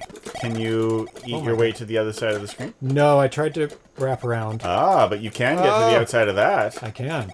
But that's good. You want to stay out there. Oh, yeah, I do, actually. I'll lead him over here. Ooh, if I can get him in this corner. Can you get above there? Or is that as high as you can go? I can't. That's all right. Okay. Ah! Too far. Yeah. No. No. Now go out. Now go down. No. I can get him trapped out here. Oh, yeah. Ah! If you can No! escape. I kept it. I forgot You've again. trapped him outside as he eats your corpse. He's trapped in here with me. And that's bad for me! Very bad. Oh, God. What did I do? I made a terrible mistake, and I'm still making it! I've made a huge mistake. I have made a huge mistake. There we go. I like this idea of this game. It needs something. It needs something. I don't know what it needs. What does it need? I think it needs the stuff growing back. I don't know. haven't seen the flies disappear unless you eat them. So I don't think you could stand still and wait for them to come to you. But did I miss something? Do they disappear? I don't think I've seen them go into the walls. They move a little bit, but not like a great deal. Not a lot. No. There we go. Ah, go down here. This level's a lot harder. Maybe it doesn't need anything because I haven't passed the second level. Oh my god. Ah! No! No! Oh my god. That needs to be corrected. Spelling mistake. You loose? You loose! Yeah, well, I'm not loose. I'm not saying that you've lost, saying that you are loose. Giving it up. Everywhere. Everybody. Anybody that asks for it. Anybody that asks for it, and are they wrong? Might not be wrong. Oh my god. That's a bit of a mistake. He ate some stuff that he shouldn't have eaten while I was on the left-hand side. Excuse me. My goodness. Oh my goodness. Okay, more questions while I'm playing. Okay. Okay, this one is obvious, and I even think I know the answer. Oh, well, in fact, anyway. I'm pretty sure I figured out the answer as I was walking from the train. So but you have to track every operation to know where the scan is. There's no you don't see where it is. You have to track like X to know how much time has passed, because then you know where the scan is because it is predictable. In general, you have to keep track. But you can do the W sync to like wait until it gets to the next one. Yeah, to if you force a W sync, it'll go bloop, or it'll wait. It'll just go. And then unfreeze. Didn't you ask me to wait? I have not waited. Yeah, that time is now. No, you got it. You got it. Okay. That's a good question, though.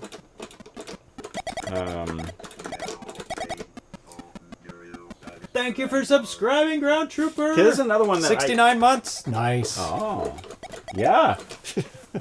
I don't know how many months I have. It's nowhere near that many months. So I'm bad. Bad. Oh my god. Oh my god. Ah! Ah! Eat away. Ah! Go up. Ah! Oh my god. I just survived. Okay, you're gonna go up here. And then I have room down here. Ah! Oh my god, this level is...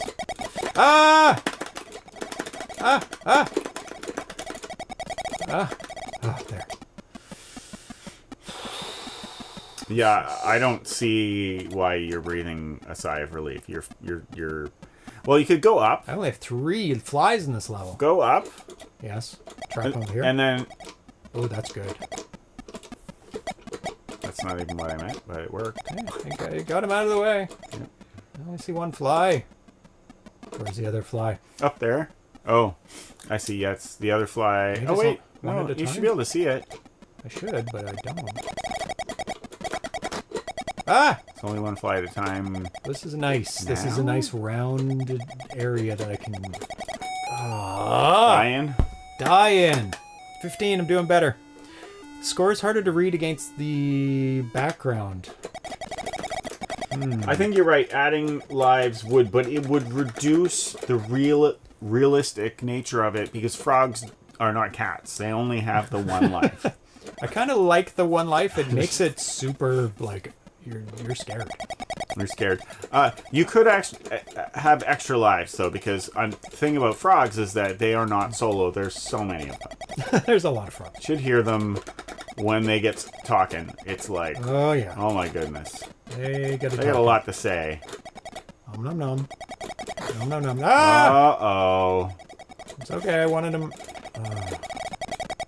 Oh, that's where I've been hoping you'd put the birds, but There? at some point, but I think I want them up. not in this particular case, but several times I've been like, oh, could you get him into that little notch? Into that I little need to get this notch! open a bit here. Destructive playfield is very cool. Mm-hmm. Like, especially when you're like, you have to make a path for yourself. This is such a unique game.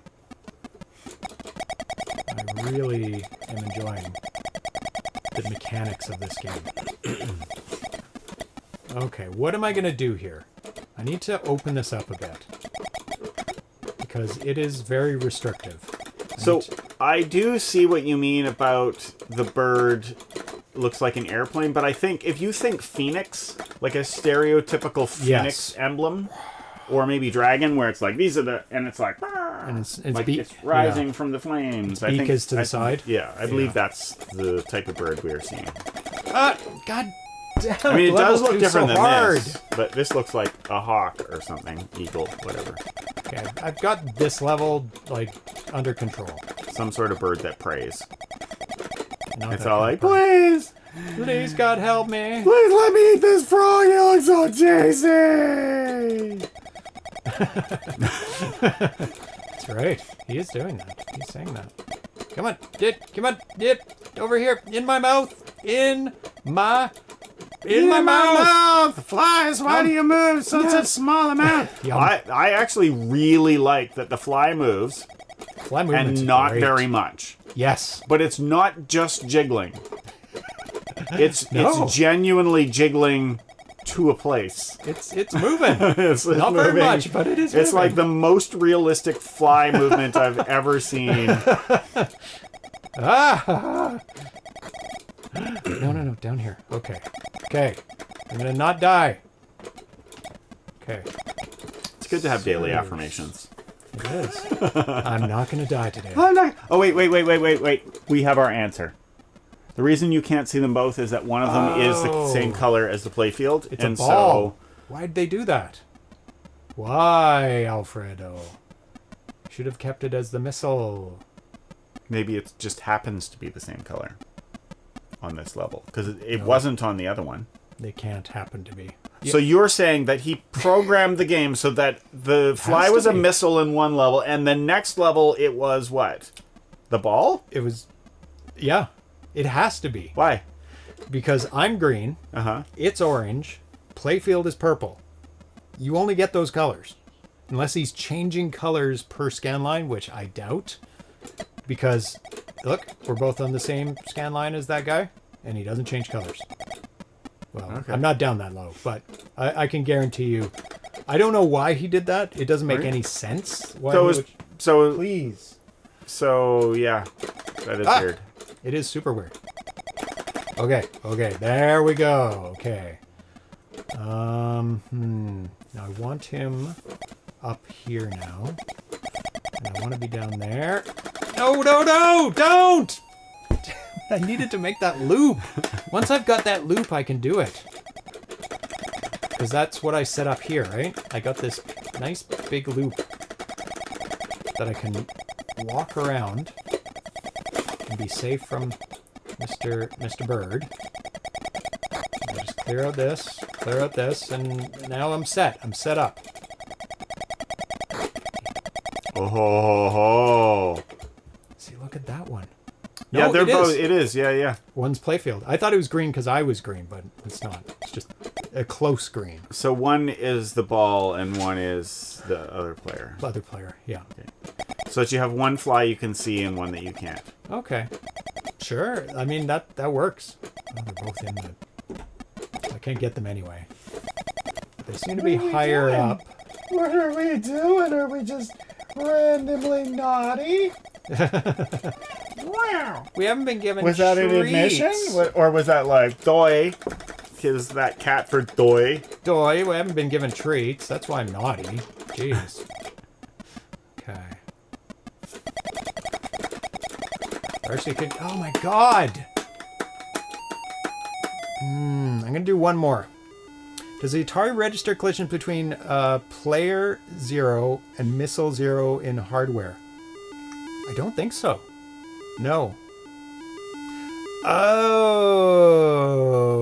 that's why Nostalgic figured it out. Because there is no hardware collision detector between player 0 and missile 0. Darcy, teaching valuable lesson of why Nostalgic figured out why he is not using player 0 missile.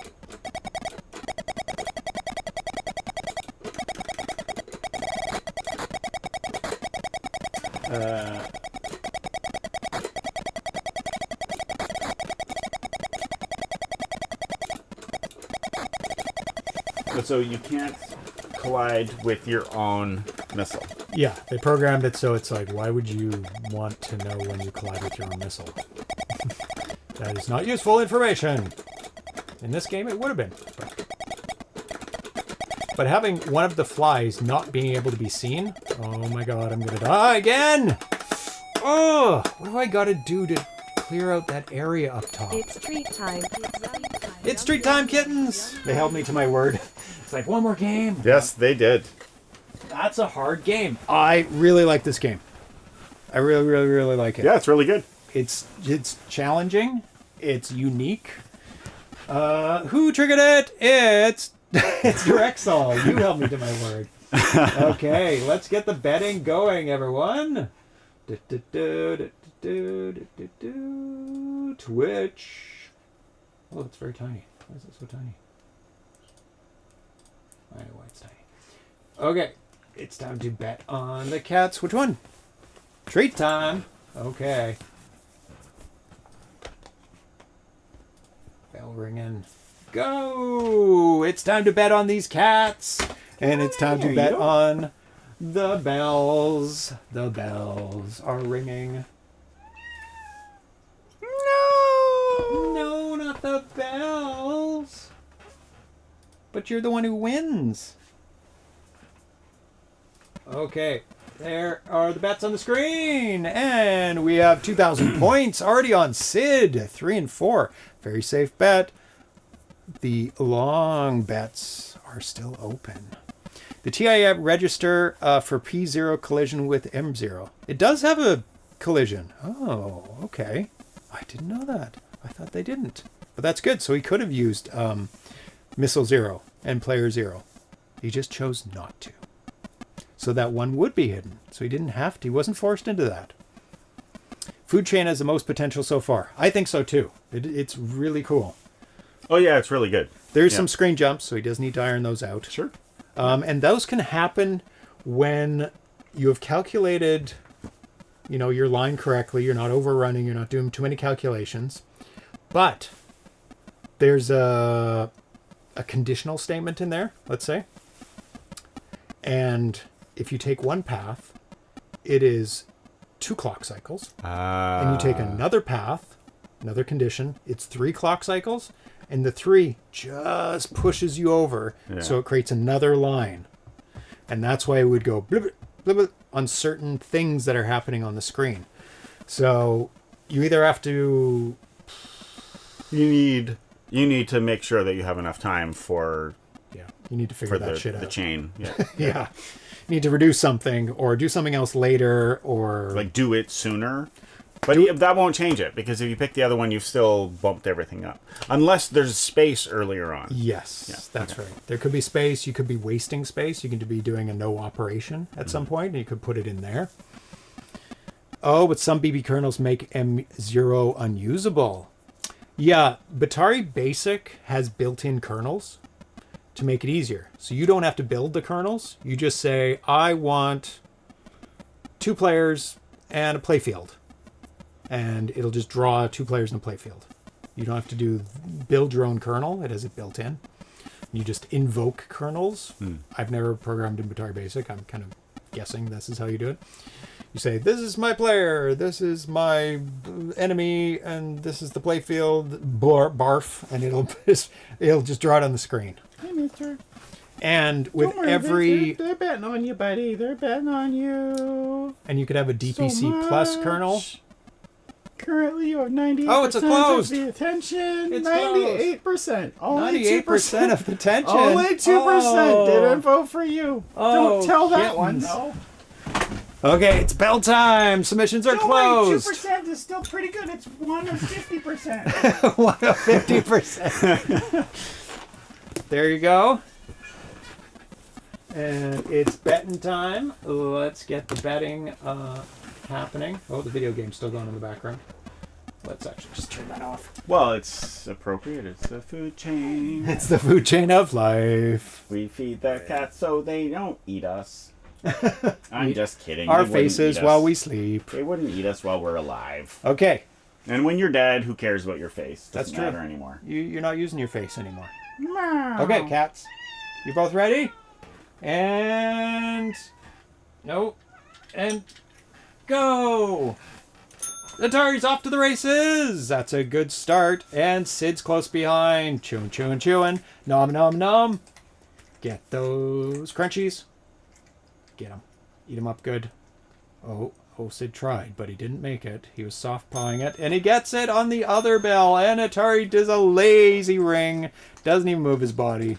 He's being efficient. It's totally fine to be efficient.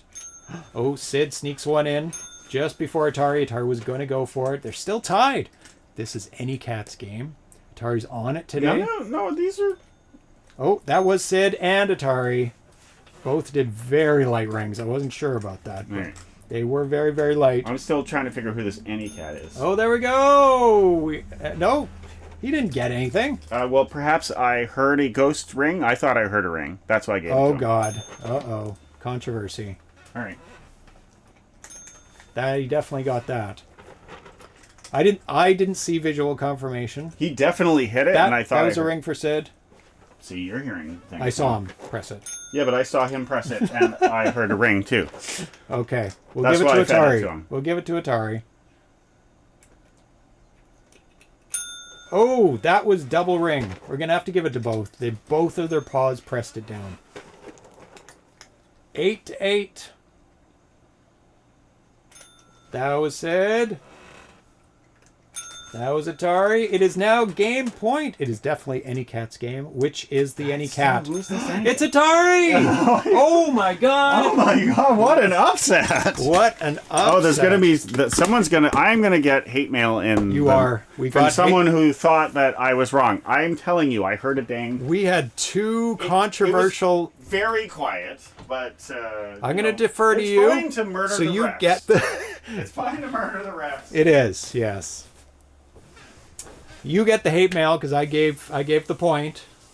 Darcy saw it, or he heard it, so I'm going to give it to him. It was... If only there was some way for us to determine it.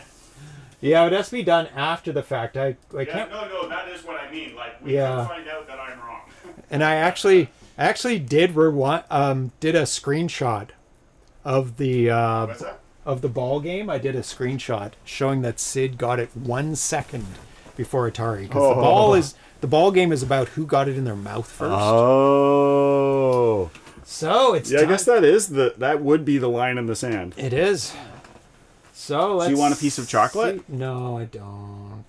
I need some water really badly. I'll go get you some water.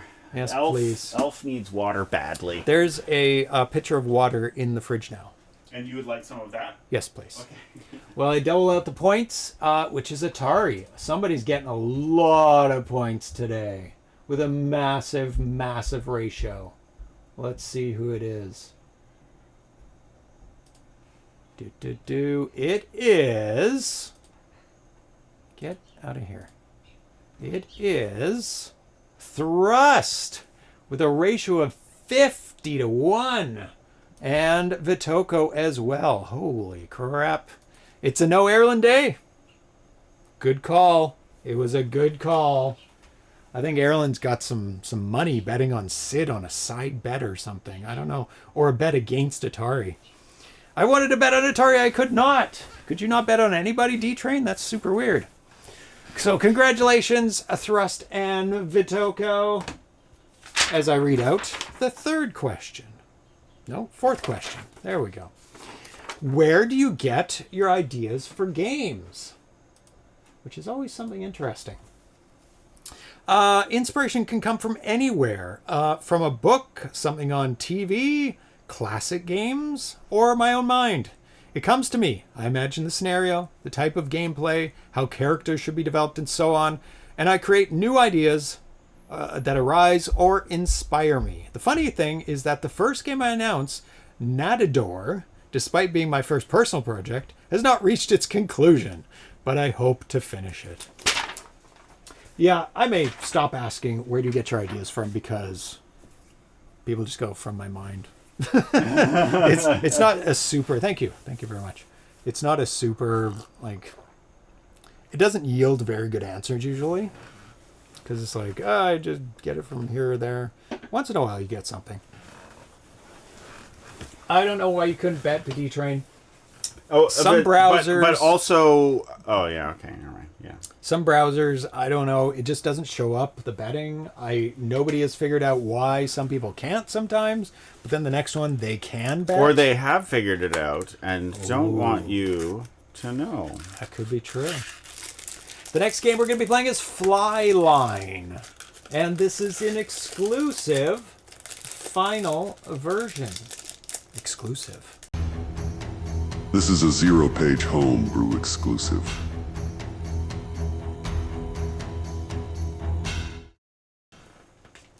It sure is.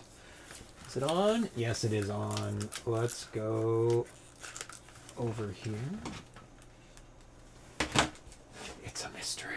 Okay, Darcy, pick up the joystick. And this is Flyline, exclusive final version of the game. It's an 8K game. This build is from May 4th. Flyline has two versions of the Fly, the modern Fly and the classic Fly. To switch between these two versions, simply change the position of the color black and white switch.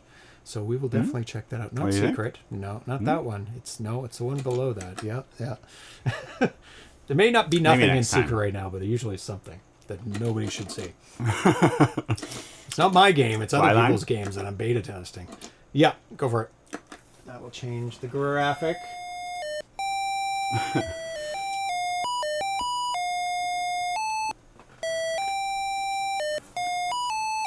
we go. Flyline. We've got a fly and a tree and Flyline on the screen. In a cave. Underneath, yeah. Underneath, yeah. Or it could be a perspective of grass going forward. It's just dead grass or painted with black spray paint. That's right. Somebody's been vandalizing the grass. In the style of Packline and Boo Fruit, we now have Flyline, with the same protagonists from Flies and Hummingbirds. Guide our fly to feast on the rotten and juicy fruits that fall from the fruit trees. But there's only one rule that you must follow in order to consume the fruits. The fly must mimic the color of the fruit on its body. If the color is not the same as the fruit that is coming towards it, you will fail, and with that the majestic hummingbird will appear and expel it from this paradise of the garden and of delights with its powerful wings of the wind. Are you ready for the challenge? No. Says, no, I won't consider it as the final version yet. Maybe I can add new fruits or an extra challenge. For now, have fun. Who will be able to get the highest score on the scoreboard? I mean, this is the final. That was from the thread. Okay, do it. Do it. You have a score of 0. See if we can beat that. Okay, got to change your color on the body of your fly by pressing the button. There you go. Get it. That was... Yep. There you go. It looks like you're dying, but you're not dying there. You're actually succeeding. Because dying is very different. Looks like there's like flies on the tree above you. It's going in a circle. Is that it? Yep. I don't know how many colors, like 5 colors? So he's got multicolor sprites going on there. You can see there's a green and then there's purple. And how you accomplish that is that good luck. Is that good luck or you're looking good? You accomplish the colors on a player character in a very interesting way. What you do is you draw that green line for the top, then you just change the color on the fly after you've drawn it. And then you change it to the next color of this. And then when you're done drawing your player on the screen, you change all the bits to 0. And then it's drawing nothing. Because once you've positioned your player on the screen, it will, oh my god, it will draw it all the way down the screen. If you don't change the bits to 0, it'll just keep drawing it. And if you don't change the pattern of it too, it'll just draw a big old line down the screen. The character? Yeah. Because it just draws it where you place it. And it just keeps drawing it until you tell it to draw nothing. So it's like the play field where... No. Yep. It's exactly like the playfield. If you don't change the playfield... Okay. So to make a character, don't you make are up. constantly changing it. Yes. Yeah. Either repositioning it... Oh, I died. But by constantly changing it, do you have to constantly change it, or is it referencing? So every time you have to tell it to reference what the character is? Every line. Okay. And if you don't tell it to change it, it'll draw the same But thing. are you telling it to change it, or are you referencing... Is it coded to continue to reference the character? You have to tell it to do that. You have to code that. Okay. If you do nothing, it's not an automatic thing. You have to program it to go look at this spot. This is the next graphic. Because these are not sprites, like Thomas said. They are players, which is one line of 8 bits. Ah! That's good graphic. And it's 8 bits wide but infinitely long, Yes. infinitely tall. Yeah, it's the whole screen tall. That's useful. It is very useful because you don't have to expend any energy if you want to make it really tall. You just draw the same thing. It all the way already down. changes like what I had been thinking, because I have a character that I want to be long, and I'd been thinking that you'd have to like duplicate the. Because when you get the flashing, it's because you have the same character on the same line. Is that it? Like when you have characters flashing. Oh, flashing. Every they're- second frame? I don't know. Yeah. I don't know what they're doing. Yeah. When I don't know that they're flashing. When And they're I remember it's flashing- because it's the same player that is yeah. being duplicated or what have you. You have to tell it if it's every second frame, then you just tell it to turn off, or you tell it a new position. Mm-hmm. If it's 2 characters on the same frame, you have to reposition it before it draws the next one. You have to tell it go. What draw causes over them here. to flash? Because they're not being drawn, and then they're being drawn, and then they're not being drawn, and then they're being drawn. And that's because there's multiple, because they can only draw one at a time? Yeah. Okay. I thought I was going to have to do that, is what I'm saying. I thought I was going to have to do that, but what you're saying, but it might be that I don't, because I could just have a long character. Yep. Okay. You can have a long character if it's in the exact same horizontal position. Then you just keep on drawing it. And if you want him, like say that fruit, you wanted it double tall, you would just draw it every second line. You would change the graphic, and it would just be 2 the same, then change, then 2 the same, then change. So D-Train, you have to change yourself to the color. You probably figured this out. I don't know when you asked your question. You have to change yourself to the color of the fruit. Yes. And then you fly up and away because you're so happy because you got some fruit. It's so hard. It jumps up so quickly. When it suddenly gets faster, and if you touch it when it's wrong, then you get hummingbirded. Yep. And you're way small. Like the hummingbird, that's not an eagle. You know how small hummingbirds are? That's how small your character really is. And I can tell. Well, hard to say. There's something called sub-pixel movement. So, which is probably too advanced for you. What is the hummingbird made of? It's a big. Well, I'll have to see it again. Let's see the hummingbird again. It looks like a quad player. 1, 2, 3, It's a 4, player 5, that's 6, just 7, like 8. double size. Quad size.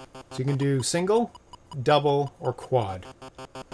So single is a single pixel, double, quad is 4. So you can look at the hummingbird and it's like 4, chunk, but it's And that player is single or double? he is a single. Yeah, single wide. But double height. So you can see that line, that green line in the middle of the road. Mm-hmm. That's a single pixel high. And you can see his are like 2. Each one of his is like 2 of that height. Okay. See, the first white is like 2 high, and then the next white is 2 high, then the next red is about 2 Because high. otherwise he'd be square? He'd be much tinier. Yeah, he'd be essentially square. Okay. Square-ish. Yeah. Hummingbirds, yeah, you could increase the speed of the hummingbird But wings. keep in mind, this is a fruit fly's perspective. So hummingbirds are not that fast compared to fruit flies. Fruit flies, they're also very fast, right? I don't know. They are. They're very fast to react. See, my score goes to 10. Somebody was saying the score resets. You only have 1 life. I do agree that in games, often when you die, you get no chance to see what your score was. Oh, I see what he's talking about. So if I die here, you see the score, you see the score, you see the score. I mean, in this one you And it see it sets now, to but 0. the game starts over and you don't get to see what your score was. Yeah, Yeah, his games seem to reset like almost immediately, and you're playing again, which can be fine. That could be. It's a choice. You could have it do that, and also there's the other. have like. There's the other fly graphic. Oh, yeah, and you could also have like the last score on the screen or something. You can have 2 lines. You could have top score, or Yeah. your score, or you can go back. Most games go back to the title screen and show your score on the title screen, and then until you press the button, you'll see your last score. And some alternate between high score and last score with a different color. So D-Train's asking about. See, there's a fly around the tree. Yeah, I think that's decoration. Yeah, it doesn't do anything. No, it's just a nice circular pattern.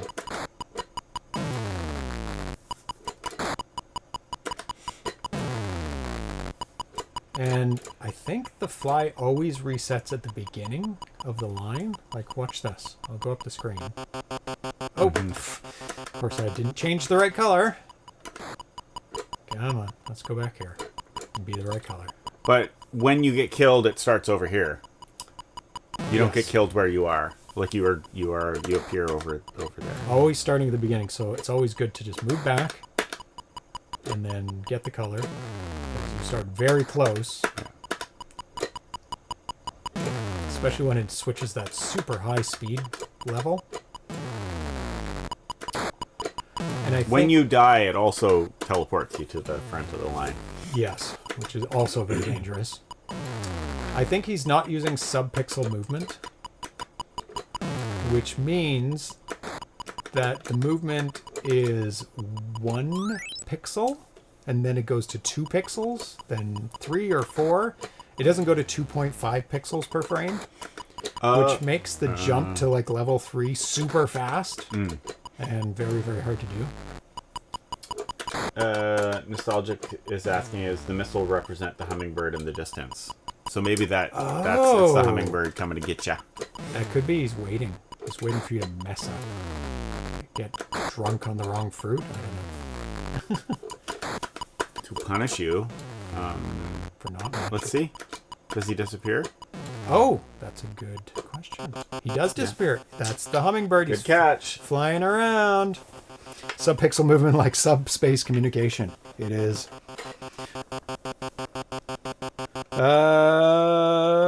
Anybody disappointed we didn't get Pope Pizza Balla? Yeah, we're so close. We have Bowser in charge of Nintendo, and we needed Pope Pizza Balla in charge of the Catholics. That would just be super awesome. Okay. Next question that I asked Alfred TDK. So you have a lot of games in progress. 60 essentially over the past year and a half. Some of them have just started. Oh, bye D-Train! 5 p.m. Gotta head home after not working. He doesn't say he's working, but he has to head home anyway. But either way, he's not working. He's watching the show. Some of them have just started. Some are almost ready. What are your development plans for all these games? He has like 50 games. What's going on with them?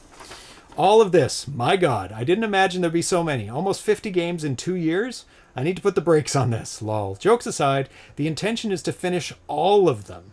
I can't vehemently say that all of them will be finished due to time or the grandiosity of the project, which may be too much for someone who just started out in programming. I am by no means an advanced programmer who completely understands both basic and assembly. I'm far from it. I consider myself an average programmer. I wish I were a veteran programmer. I would already have most of these projects finished. But I think I will get there little by little. And I need to be patient with myself. And if it depends on me, they will all be finished. And that's what I like showing on the show. We can't just show all like veteran programmer games. I like to show games from people who have just started out. Mm-hmm. Because some of those people turn into veteran programmers. And it's awesome to see their progression. Like, we played Muddy Funster's first game on the show, which was called Tracks. Tracks? Something Tracks? Where is it? Tire Tracks. I knew it was 2 words. Tire Tracks. And it was basically avoid the things coming at you on the screen from the right-hand side. There's like patterns of things, and you have to go up, down, avoid all the things to get to the goal in a certain amount of time. And now he's making like super epic EXO special edition boxed 7800 massive games. And they're absolutely stunning, award-winning games. So I think it's really important to support developers no matter what stage they're at, because you never know if they all of a sudden need some encouragement. Because I know Alfred TDK doesn't get a lot of reactions in the Atari Age forums. He doesn't get a lot of suggestions here and there, a couple thumbs up, maybe a response here and there, but like the games that we're playing today that have threads in the Atari Age forums, some of them have nothing. No response, like no comments, nothing but me like acknowledging that he made the game and I put it on the list, because I always like every time somebody updates their game, I go like, so I know that I put it on the list, and they know that they're being acknowledged as well. But I think it's super important. Yeah.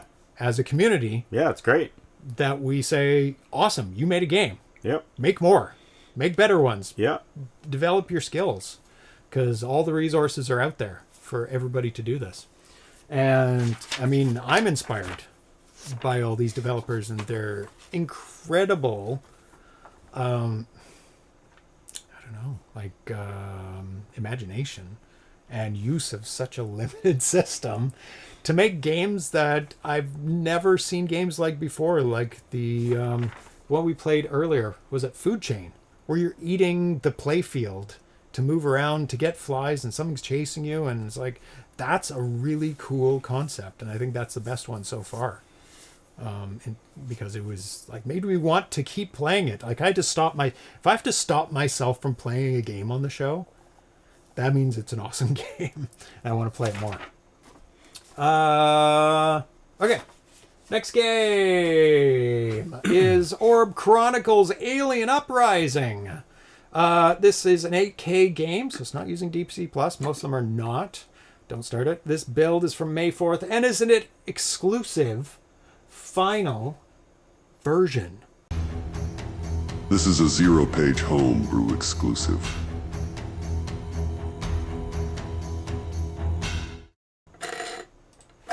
Okay, let's change the graphic to game number 5. Go for it! In the same way as Flyline, to switch between the wide shot and the normal shot, just change position of the color black and white switch, which we will. I thought about giving the title Orbs vs. Aliens. Excuse me. A simple and straight to the point title, but I opted with a title with more pomp. I don't know why. The story of the game, well, is an interplanetary war involving... Some games are louder than others. Due to pitch or volume control. It's hard to keep it all the same volume. Interplanetary war involving metallic orbs controlled by artificial intelligence and biological alien beings against the planet Orball, a planet inhabited mainly by thinking flying orbs. Despite being peaceful, the orbs are ready for war. They will not hesitate to defend their planet until their last breath. Doesn't say who you are. Sometimes you do play the bad guy, not very often. Game still in development, you will encounter an intermittent bug after reaching a certain score in the game. Not going to say exactly the value of the score while this will happen, you'll find out yourself. I mean, he's fixed that because it's old information, he's finished this game. How to play.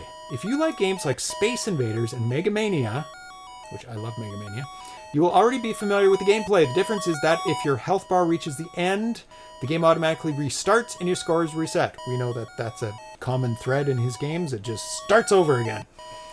Starting all over again. The flying aliens also have their health bars. Destroy up their health bars for the next stage with faster and more ferocious attacks. Enjoy. So, you are defending against the flying aliens. What does that say? That says OCAU ATDK 2025. So, Orb Chronicles, Alien Uprising, Alfredo, TDK. I should have asked him what TDK stands for. Okay, go for it. You're getting hit. You're getting hit a lot. You're dead. It's game over. It's called game testing. How do I know? You wouldn't know anything about it. It's called fashion.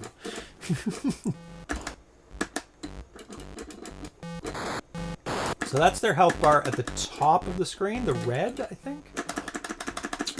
Oh, no, it's on the right-hand side. Okay, so theirs is on the right-hand side, yours is on the left-hand side. Score in the middle, the top is decoration.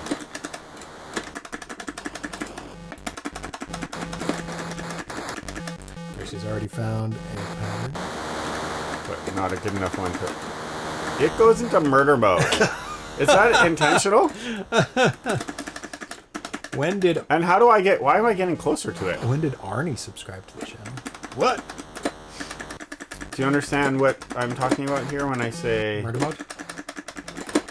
No, I mean, like, it's, Oh, I get closer. Oh, you get closer? Yes. Have I sometimes gotten it? Oh, yeah, you're hitting it every time. It has a health bar. Hitting it, yeah. It has scaling, too. It's going wah, wah, wah. I don't know if that's because... I like the look of it. Yeah. I don't know if that's because... I think it's just animation. It's not getting closer. Oh, you got one health left. Nice.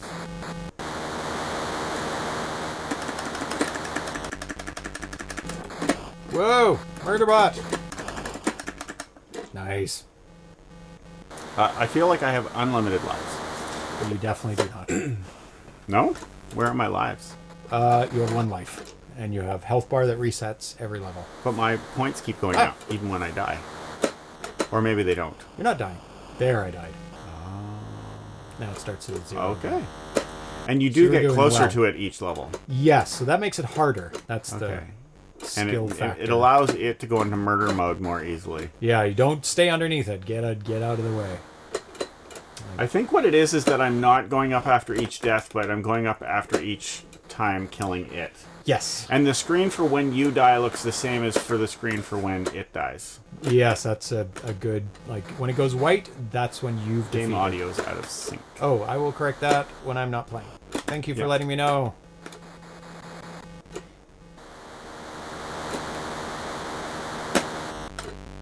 You died. Nope. Oh, it did! Yeah, you went into murder Damn mode. it. You went into murder mode and you died. I was not offset enough for That's that. how murder mode works. I'm not quite sure I understand the rules. Oh, it shoots. Its rule is that its bullet gets fired again once it's gone. Yeah. And when you're so close, its bullet gets gone quicker. So it goes brrr. Yeah. Common. I mean, it's nonsensical in the real world because But yeah. you But don't, common in games. you don't get to reload only after you hit or miss the object. You get to reload, And you also get murder mode. yes. So it's kind of fair that way. It does feel like Oh, now it's not fair. It does Look at feel it. like it's a bug, though. It feels like it, but it's I don't know if it because is, It's getting but harder, and now it's actually getting harder because he gets murder mode immediately. This must be a boss. No, just a different graphic. So my tactic is to move him to the left immediately, so it's out of his Murder murder mode. You do get hit once, but that's a. I wonder what those purple Sacrifice dots on I'm each willing side are. I don't know. Decoration. Yeah, they don't change. So. I think I've got it down. Move to the left immediately, then. I really like how it looks. Like, everything about how it looks is appealing to me. Very I colorful. love the score. I love the colors.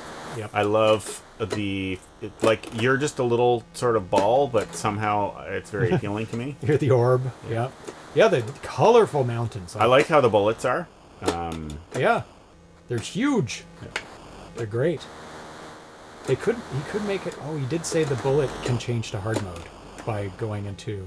I think it goes smaller. I'll try that after I die. If I die. Which I never will. No, I died.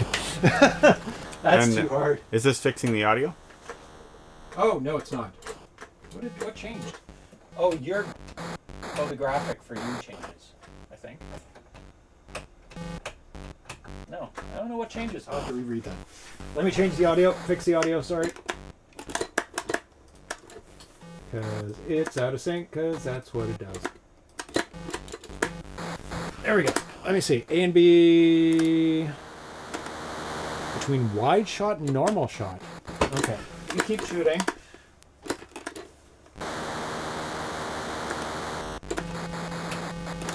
Doesn't seem to do that anymore. Maybe you took out that code. Oh, you died. So it's not a bad game. It does what it says in the box. Maybe it's the enemy's wide shot. Yeah, the sprites go from double width to single width when someone runs out of health. Oh, do they get when small? they get hit. Oh. Let's see. Yep, they go bleh. They squish in. Both of us squish in. That's interesting. Wonder why that, just to make it different. To emphasize that... Okay, on to the last game of the day and the last question of the interview. And this is a question he came up with. What game do you think will be the hardest to program? Jet Set Willy. This is one of the games that people are asking me to finish the most. It's a port of a British computer game. I consider this a huge project for the Atari 2600 standards. It is. It's got tons of different unique screens, like a whole bunch of different characters, enemy characters. First hurdle for this game, to be honest, I don't know this game completely. I didn't play it during childhood and adolescence. I'm a complete beginner at this game. I only know the first level that I developed levels that I developed, but I found these first levels of the game so beautiful that I decided that the Atari 2600 had to reproduce these first screens, and the result is phenomenal using the resources of the DBC Plus kernel, which offers us fidelity and experience very close to the original. For this project to move forward, I will probably need to count on the help of the community and other programmers to shape something consistent. If it is not a 100% faithful version of the original, at least we can make it a summarized version so that everyone can enjoy Jet Set Willy for the 2600. That is important when making ports of games. If you don't make it close, people will complain. Or if you don't capture the essence, at least. Because people will be like, it's a 2600, it's not going to do X or Y that the original can. Usually in terms of sound or graphics. But you have to capture the feel and the movement of it and the gameplay of it. The rest can be forgiven. Okay, so this one... oh, I didn't read the rest of it. Of the other one. Butterfly Effect. It's an 8K game. And this is an exclusive work in progress. This is a ZeroPage Homebrew exclusive.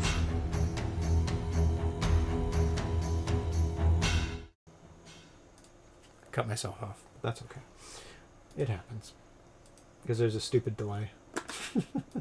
If everything was only in real time at all times. Butterfly Effect. In the latest update of Butterfly... Oh, okay. Frogger style game. Oh. Control our little butterfly so it can pollinate the flowers. Even under the threat of its natural predators, pollination is a fundamental to balance our global ecosystem. Without them, we will feel the butterfly effect on our skin.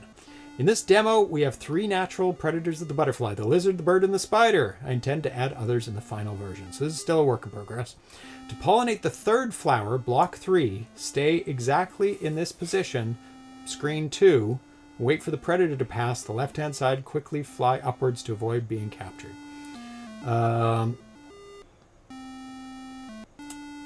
February 2nd update, new version using new kernel, more beautiful graphics. Obviously, we're not going through the iterations, so we don't know what the first one looked like. This may not apply. Okay, go for it. So you are the little butterfly. So you're flying, so you're pointing the direction and pressing the button to fly. That's interesting. And it's got scaling, which you don't see on 2600 games very often. So if you let go of the button, he lands back down. But I'm guessing when you're flying, you're still vulnerable, even though you're up in the air? Yep. I know when you're on the ground, you'd be vulnerable. But I guess he's not high enough to get away from the other creature. A delay. Standing upstairs waiting to bleep one of you for swearing. No, it's because everything needs to... oh, nice ending script. Everything needs to be in sync. And there's faster things and slower things that I capture. And I have to delay everything to the slowest thing that's being captured. Because things have buffers. So there's about a second delay total.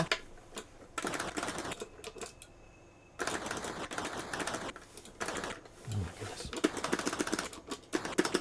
Very unique control scheme. I like it. Yeah, it makes sense.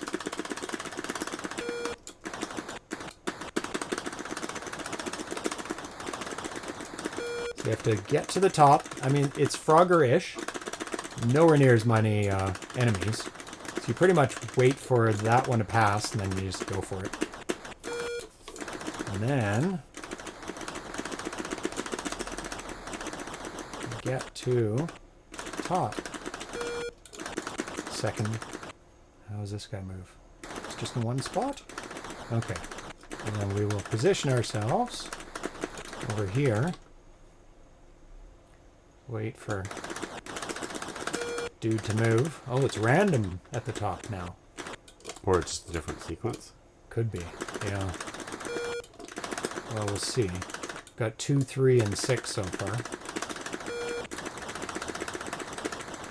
2, 3, 4, and 6. Ooh, no, I think I want to cross over here.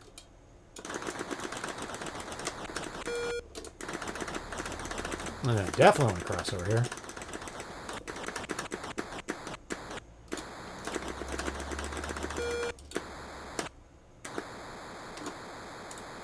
Oh, you can hold the button. Doesn't do anything. You can stay up in the air holding the button. Doesn't give you an advantage or anything. Oh, it's number 6 again. Interesting. But not number 1. Oh, it never went to 1. I think that might be a bug. Because it went 6, 2, 3, 4, 5, 6. So it didn't reset. And it's doing it again. So he has a bit of a bug in the game where it doesn't reset to 1, but somehow it goes to 2 after 6. Not a huge bug. So there's already bugs in the game. Well, you are on a new level, though. Yeah. Because you have a Spidey. octopus. Oh, it is a spider. Yeah, that makes sense. It's a land octopus. Ah, run.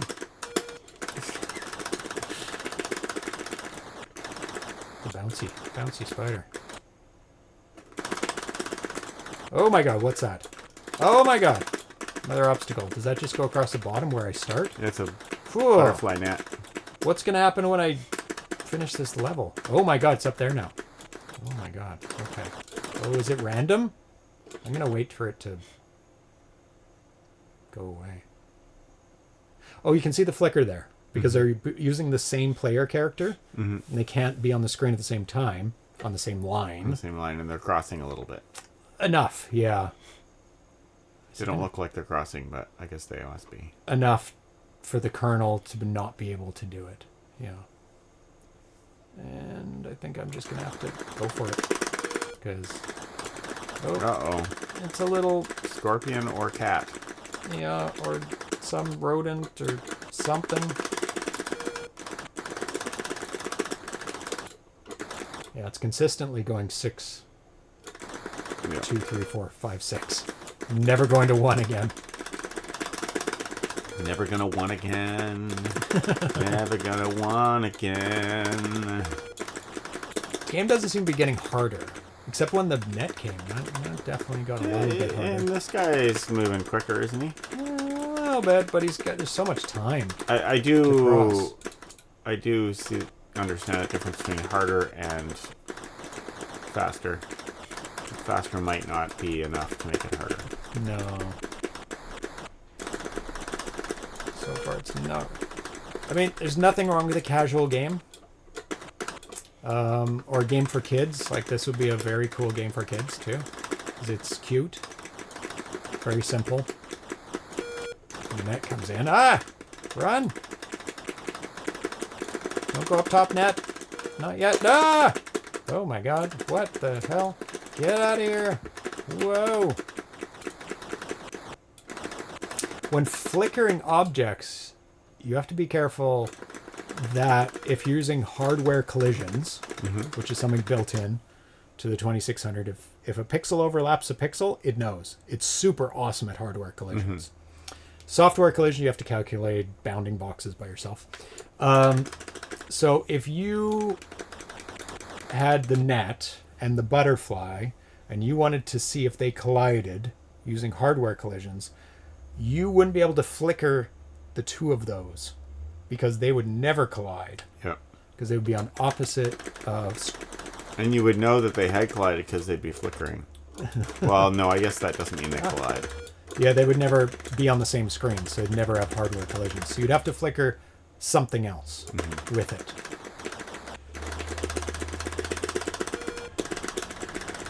Not all these little things add up to why the 2600 is a crazy platform to program for.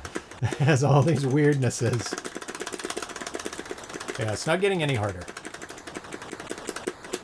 How many points do I get? 10 points.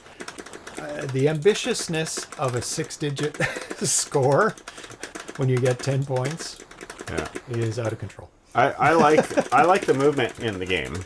It's and awesome. the concept. I The animation is great. It's like it's a great situation. I think it needs more Danger. I mean, there's plenty of danger for someone like me, but you're not making a game for my dumb ass. You're making it for someone that can play games. Nothing but net. Oh, I got... What? Did I not die?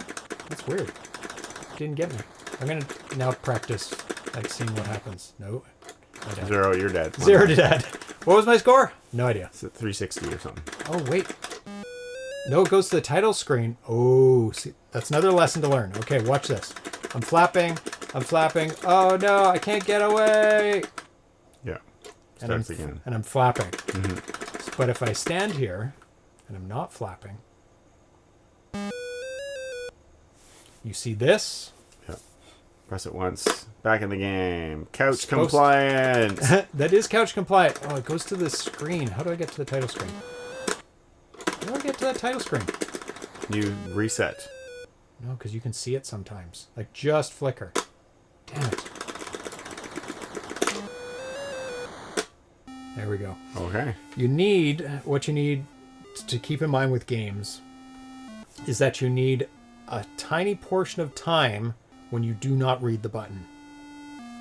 Because when you press the button in this game, it resets back to the game immediately. But you don't want that. You want to go see the title screen, see your final score.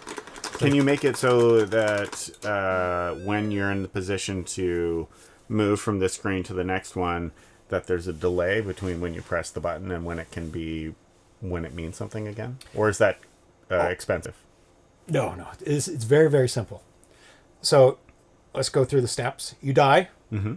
It goes to this screen. Mm-hmm. Right now what it does is that it goes, did you press button? Did you press button? Did you press button? Over and over while it draws the screen. Yeah. What you need to do is set up a timer, and it counts down from... So what I was saying seconds. was what you had meant. Yeah. And I just didn't understand what you meant. I understand. I get it now. Yeah. So you have a 2-second timer or whatever, enough to stop the guy from flapping. And you go, oh, I died. I realize I died. Now I've stopped pressing the button. Right. Yeah. 2 seconds is usually I enough. agree. Yeah. It's And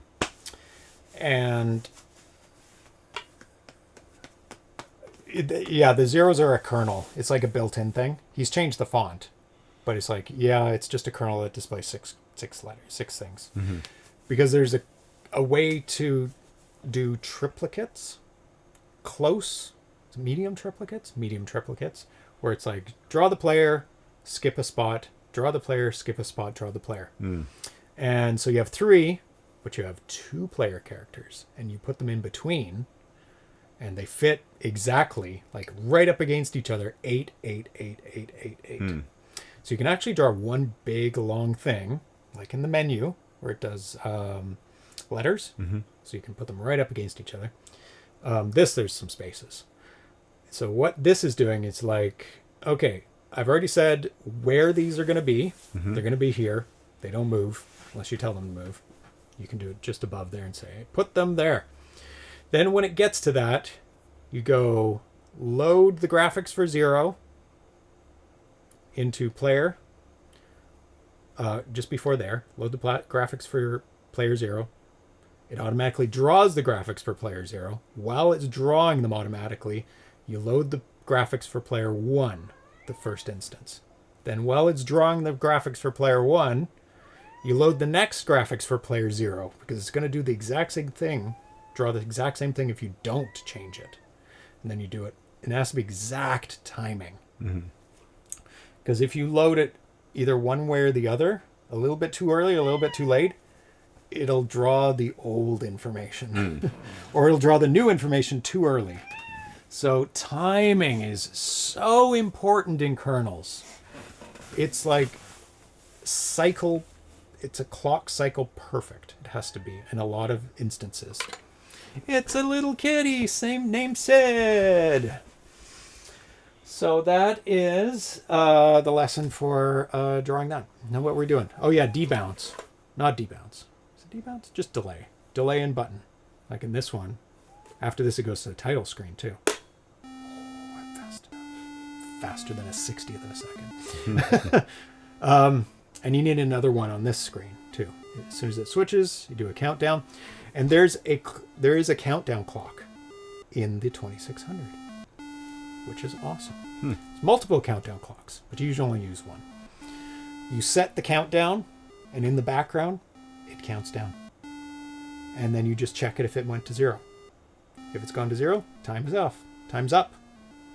So you set that clock. Do you have to increment it, or is it automatically running? Automatically running. Okay. It's awesome. It's used extensively.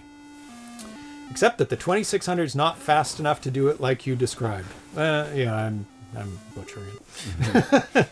You have to... Yeah, no, I didn't say it correctly. You have to set up player 0 and player 1 before it draws both of them. Then... Reference back and forth between Then them. you do it, you have to time it up, and I think you slowly run out of time as you get towards the end. Because I did do it in my Packline game for the title screen. I guess Packline 2600 at the top, and there's like a Pac-Man or something. But I also have ZeroPage Homebrew at the bottom. And ZeroPage Homebrew fits just perfectly in that amount of space. I do have one more question. Good, because we are at the end of the show, and you have one question left. Sid says. Can we load the thing that I... Oh, yes. I did not prepare it. Oh, okay. We I don't will know if it's load it up. important. What's it called again? Thomas, what's your game called that is... It's like Breakout. Breakout, but multiplayer. Multiplayer paddle breakout. With the back and forth, like zero-sum field. Yes. What is that called?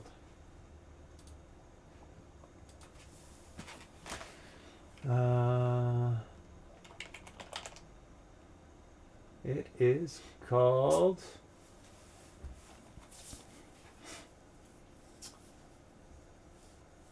I'll probably type it before I can... Damn it. Hasn't yet. He's made so many games.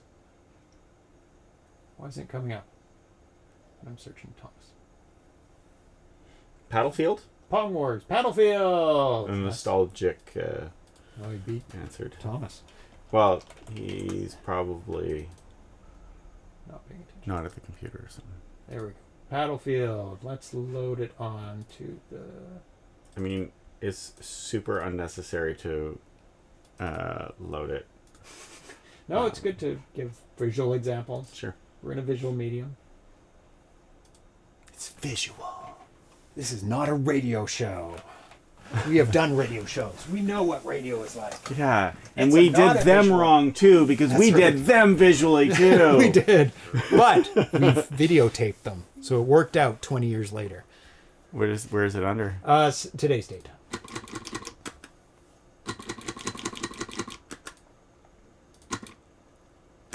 That might have been PAL. It looks fine. It says NTSC. Oh, good. Okay, I didn't see it. Do you actually want to play it? Yeah, we have to go and see the thing.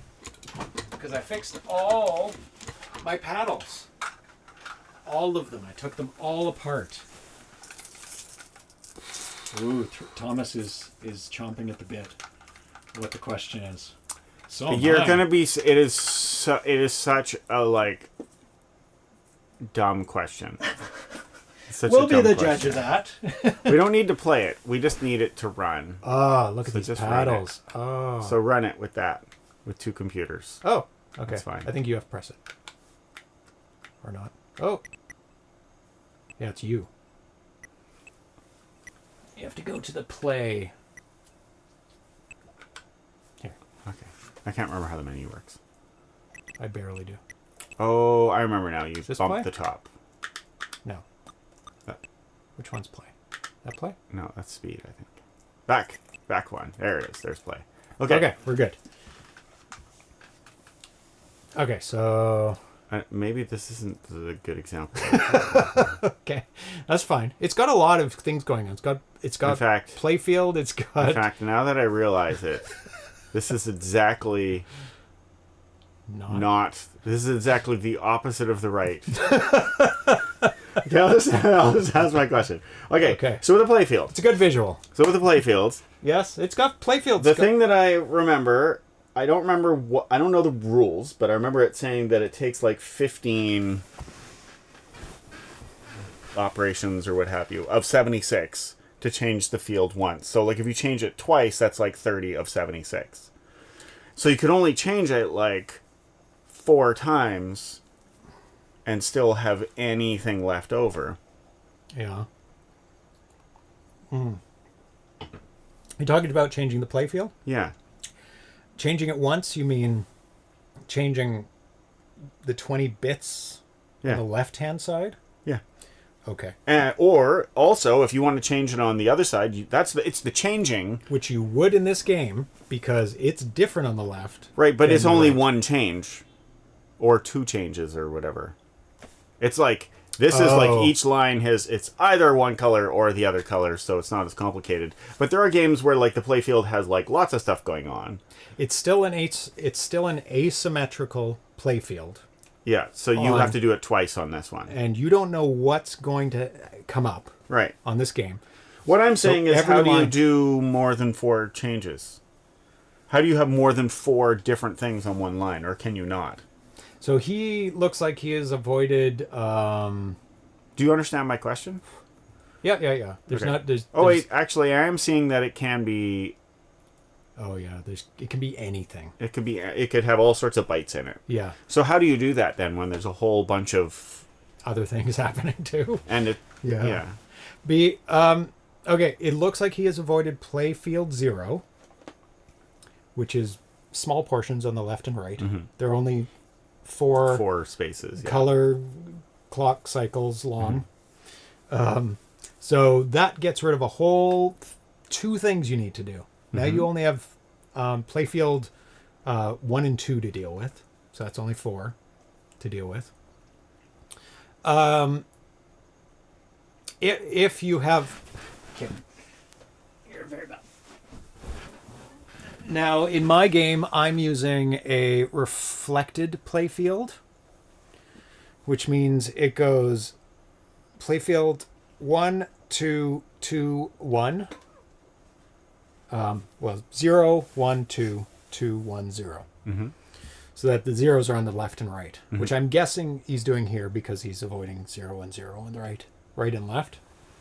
You can do it otherwise, but I'm guessing he did that. Darcy's learning about the subtleties of 2600 programming. Yes, this one is quite subtle. Now, just like drawing the play 0, player 1, player 0, player 1 thing all in a row, you have to write that second playfield 2 that's butt up against the other playfield 2 at the exact right spot. That's right. Yeah. So you have a very tight kernel with very limited time, and you have to do it at the exact right time. You have to load the information, write the information, then load the next piece of information, write the information, load, write. So you have 4 loads and 4 stores to write a asymmetrical playfield. Here you need 7 cycles per update, 4 times. So, yeah, like I said, 4 different times, and it adds up to 7. And you want to minimize the cycles as much as possible. So there are cheaper and more expensive loads and stores. The cheapest is ZeroPage. That's the name of the... That's where I got the name. Yeah. And ZeroPage is in the lowest portion of memory.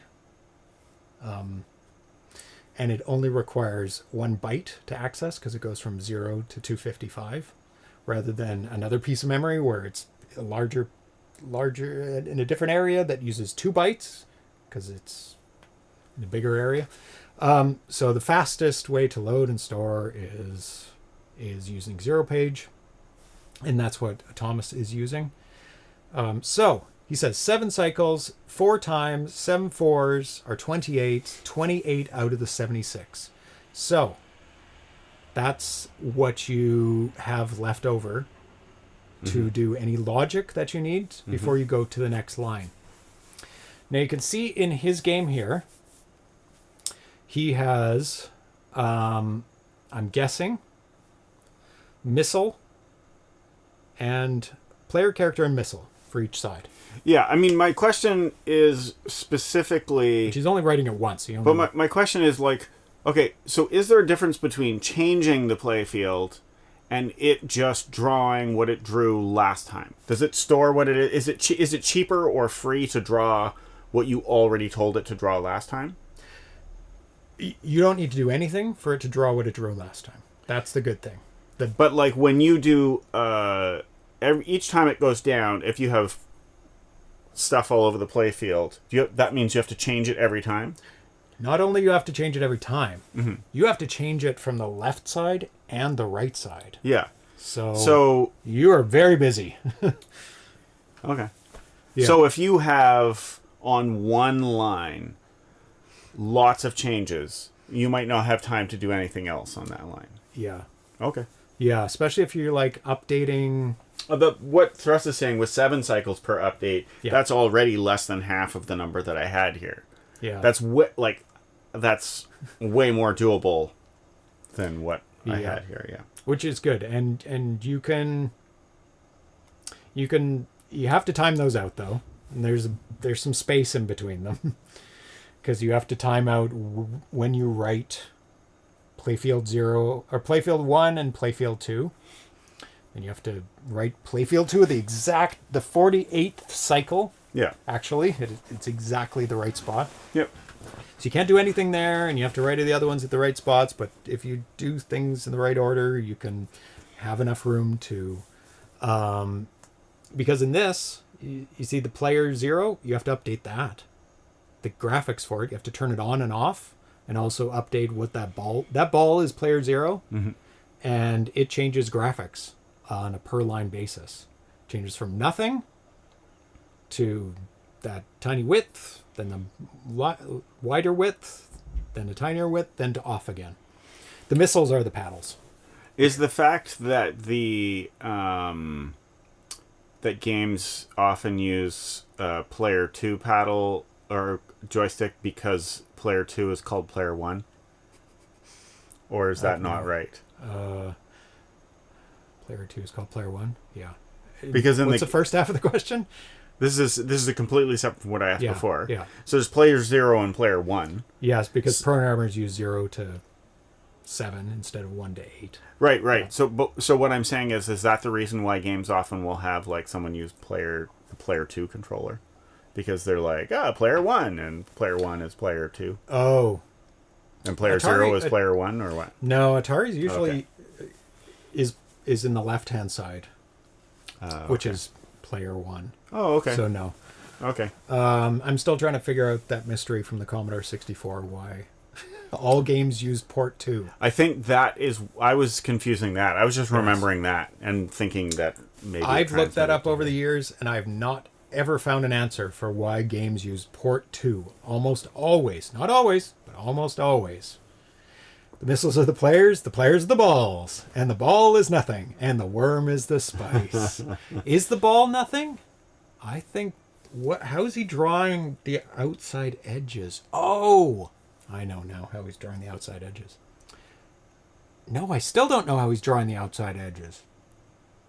How is he doing that? See that line down the left? And the line down the right? Mm-hmm. How is that drawn? It can't be the ball. Or can it be the ball? Doubled. The ball can be that big and The specific. ball can be that big, but there's only one ball. And how does he do it on the right-hand side? Because there's only one ball. Can the ball not be hollow? Yeah, but there's 2 of them. Is there 2? Are we talking about the thin border it goes Yeah, around? the But thin- not that whole thing be the ball? Can't it be Outside shaped? edges are missiles. Oh, that Nostalgic's figured it out. I'm not looking at the code, but the outside edges are missiles. So the left and the right borders are actually missiles. And the paddle is playfield. And it's the absence or the fact that it's there is playfield. So the left one is the absence of playfield. And it is... that's so clever. See, that's why Thomas gets paid the big bucks. Because that's super, super clever. Just to give himself that border. He didn't have to make that border, but he did. And it looks really good. Awesome. Yeah, it's so good. So all praise to Thomas. Yeah, he's super clever. There you go.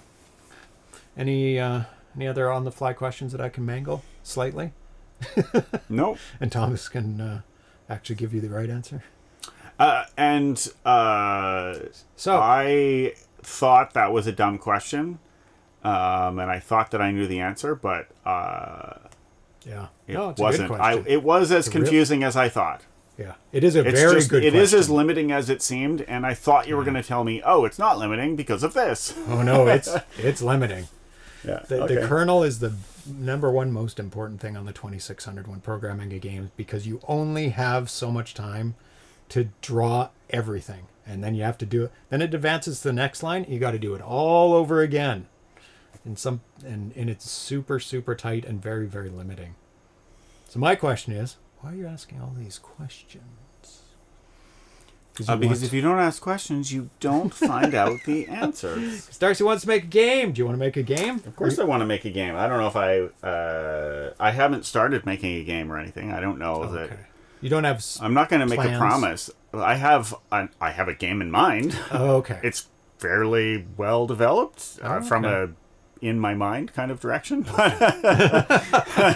you know, like the actual hardware will have more of an effect on the game than what is in my mind. Yeah, there are kind of games that are better suited to the 2600, and there are some games that are like, well, only champ games can do that. I had like a not great game in mind originally, and part of the reason I wasn't motivated is I didn't think, that it's a good game. Oh, okay. But the one that I thought of last, like 2 weeks ago, I thought of one that's, I think, it would be fun. Like, yeah. I'm not saying like everybody's going to think it's the greatest thing ever, but like they might play it and be like, that was a fun few seconds of my life, you know? Next! As opposed to like, yes, someone has programmed a thing.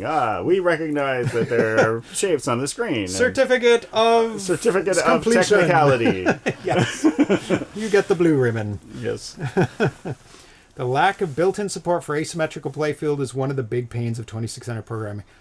100%. Extra 3 bytes. Even 2.5 bytes, because they could share the PF0. Did they make a so 130 and a half byte system before? That's right. They just shaved off that little bit. They just shaved off that 2.5 extra bytes that everybody else had. Like, I would have sacrificed a spot in RAM, those extra 3 bytes in RAM, for asymmetrical playfield. For full width playfield. Oh my god. You'd still have to load them, but you could load them anywhere. You could prep it beforehand, load them anywhere, and it would just go blah on the screen. That is probably one of the most limiting factors.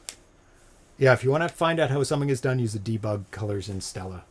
Let's do that right now, because that is super cool, and I think you'll find it really cool. And we'll use the same program because we've been discussing and trying to figure out how did Thomas do that? He is super elite. Which he is. Okay, load that up. Now we'll bring it over here. Make it biggins. Embiggen it. Where's my Stella? There we go. Okay. No!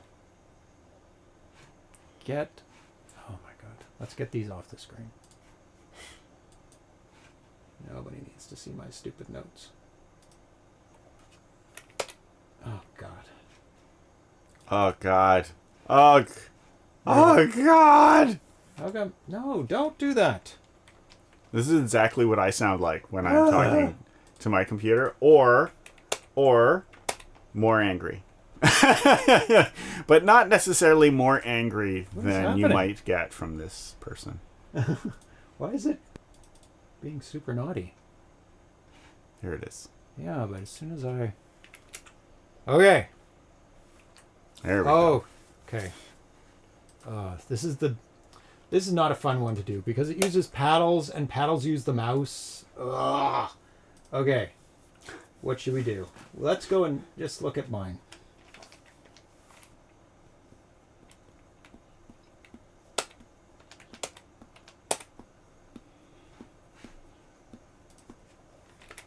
There we go. So this is Stella right here. Am I cutting anything off? No. Alt L will give you the information at the top. Says it's 4K. It's a tiny program.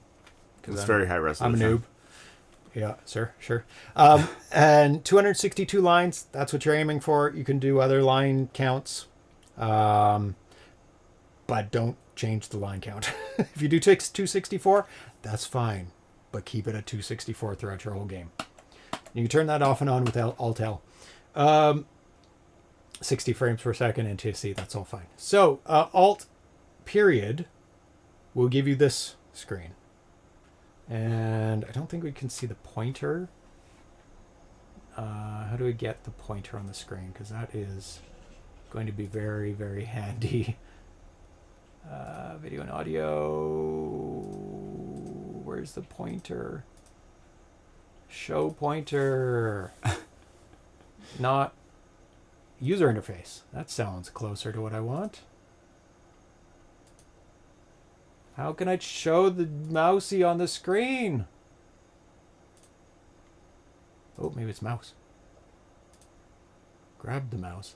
But it already is grabbing the mouse. Oh, there we go. Yes. Mouse visibility. Yay! Okay. This is the thing I was talking about. This is player 0, player 0, player 0, player 1, player 1, player 1. I'm changing graphics in between each, and it's exactly the right width. And I do it at the bottom. I actually cheat a little bit and use the ball because it's not quite wide enough. It was one less than what I needed. So I had to use the ball for extra color. Actually, I used the ball to blank out the, I think that's background color.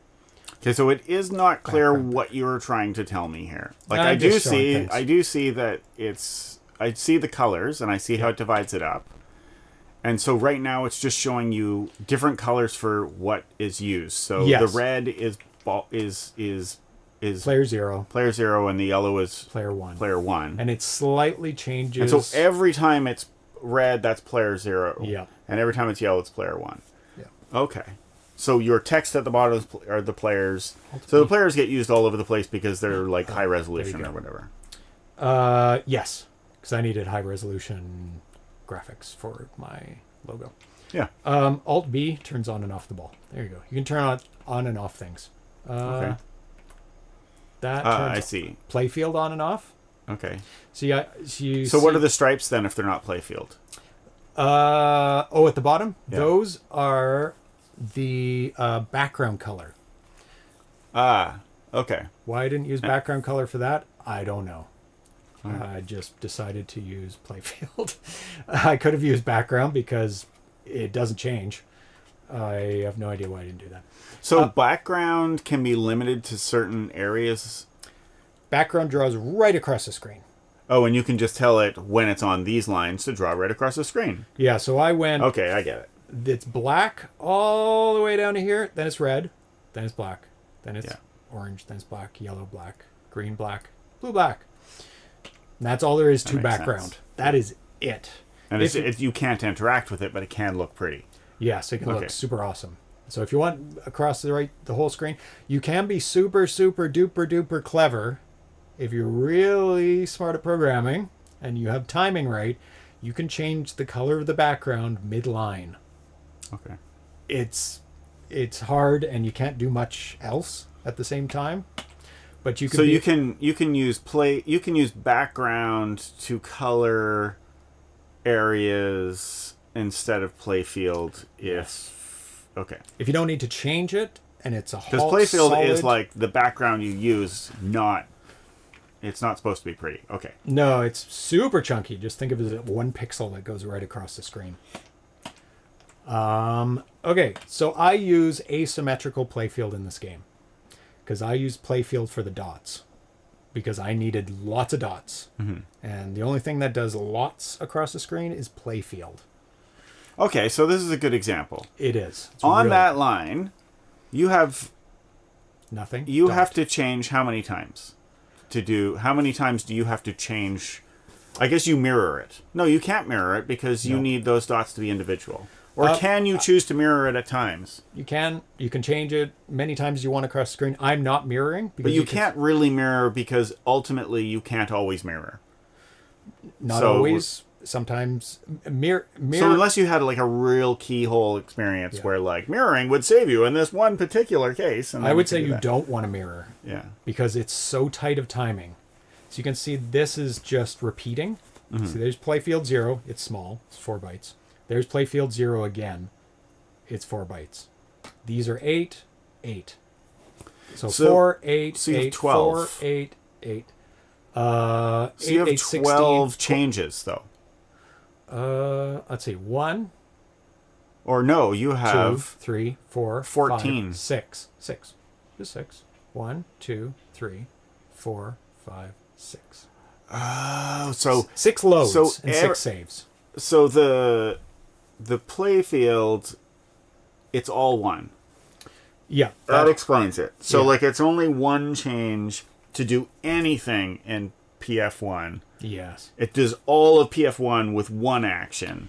And so it can be as spotty as you need it to be. Okay.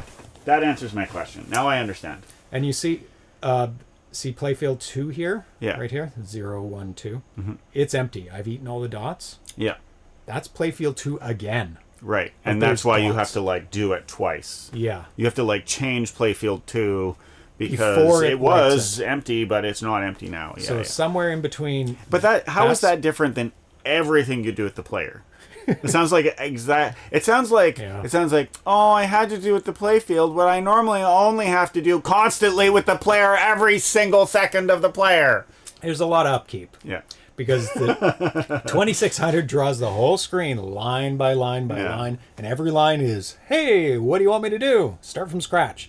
If Yeah. you tell them nothing, it'll do exactly what it did the last line. And it's very cool, and it's very cool that like because the frequency is 60 hertz, Yeah. you don't have to worry that the frequency that you're counting will be wrong because counting is essentially determined by the exact thing that is determining the speed of the scan line. The scan line, even though they're not computed, it's like the scan line is directly proportional to what the frequency is, and so is the processor. If you turn down the hertz of the processor, you would turn down everything Yes. proportionally. Yes, that. Yeah. The frame rate, no. You can affect the frame rate because PAL Yeah, and MTS, I was using the wrong word. yeah, Yeah, but you got it right. The Yeah, clock determines the speed of the writing to the screen, and it's tied with how fast it goes across the screen.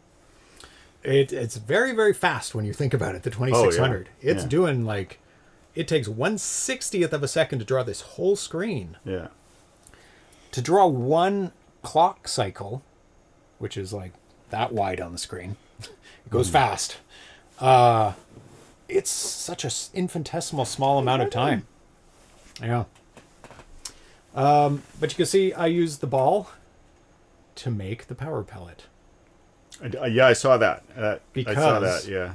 if you go back to this, I have to differentiate. And I didn't want a big old chonker square. Yeah. I could have used playfield and made a chonker square. It looks great. It looks Yeah. perfect. It looks exact. It looks. I don't know what the normal power Round. one looks like, but that is 100% makes it what my brain thinks it should look It's like. higher resolution on Yeah. the arcade, but I Sure, have to yeah. work with that. And that's So as is close to everything. round as you can get. So you have to do these little tricks.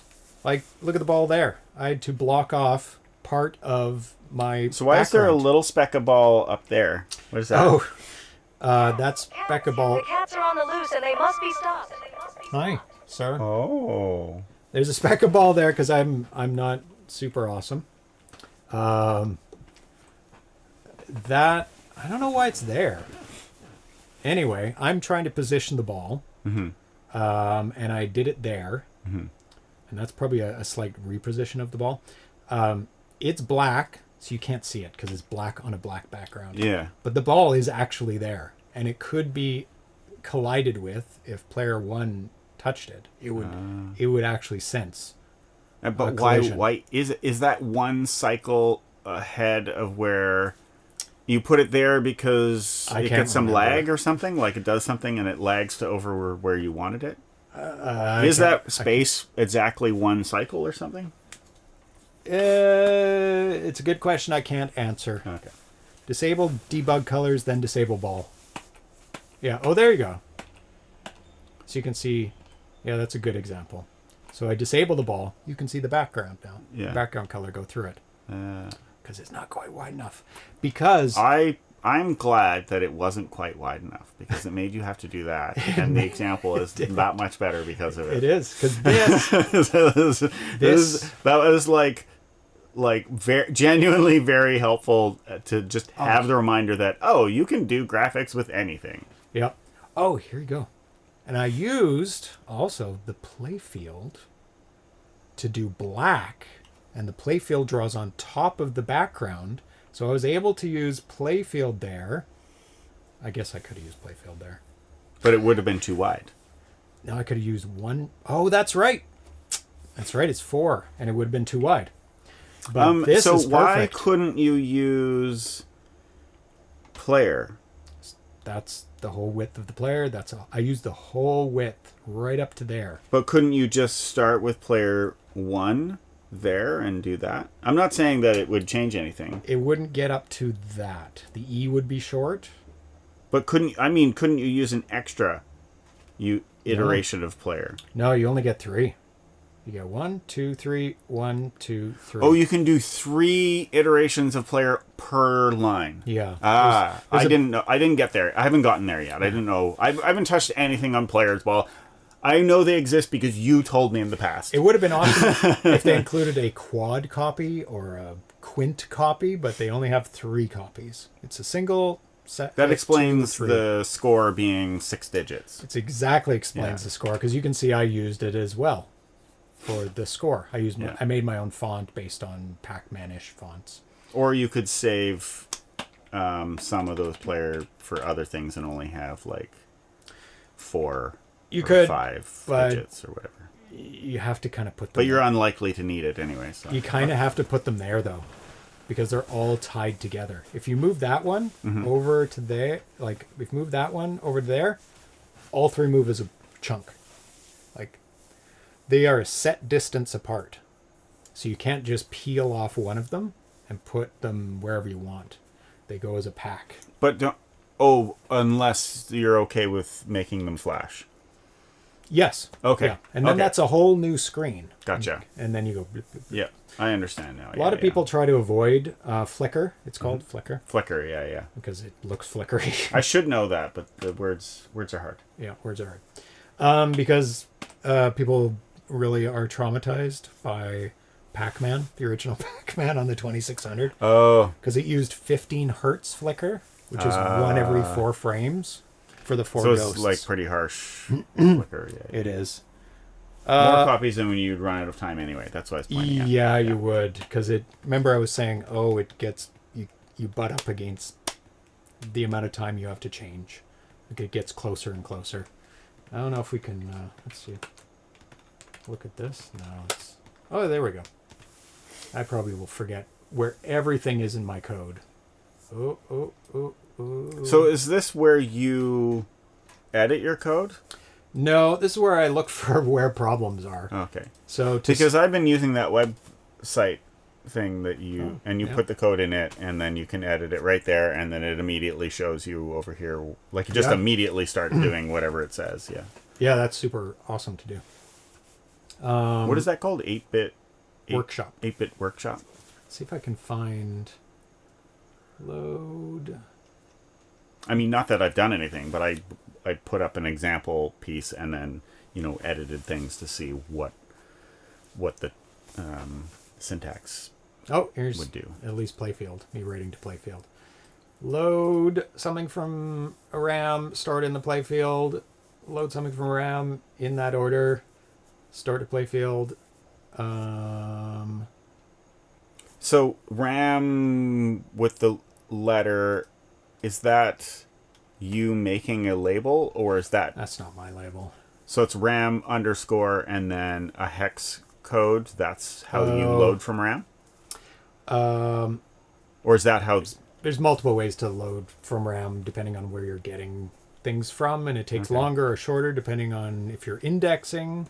So like if you're using some variable to find another spot in RAM, or if you're loading directly from a very specific spot.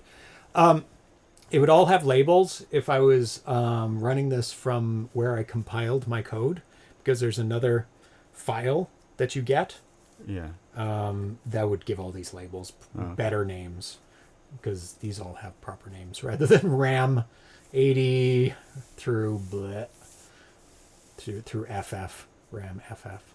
There we go. So there's the 256 bytes RAM. Anyway, this is getting probably too esoteric.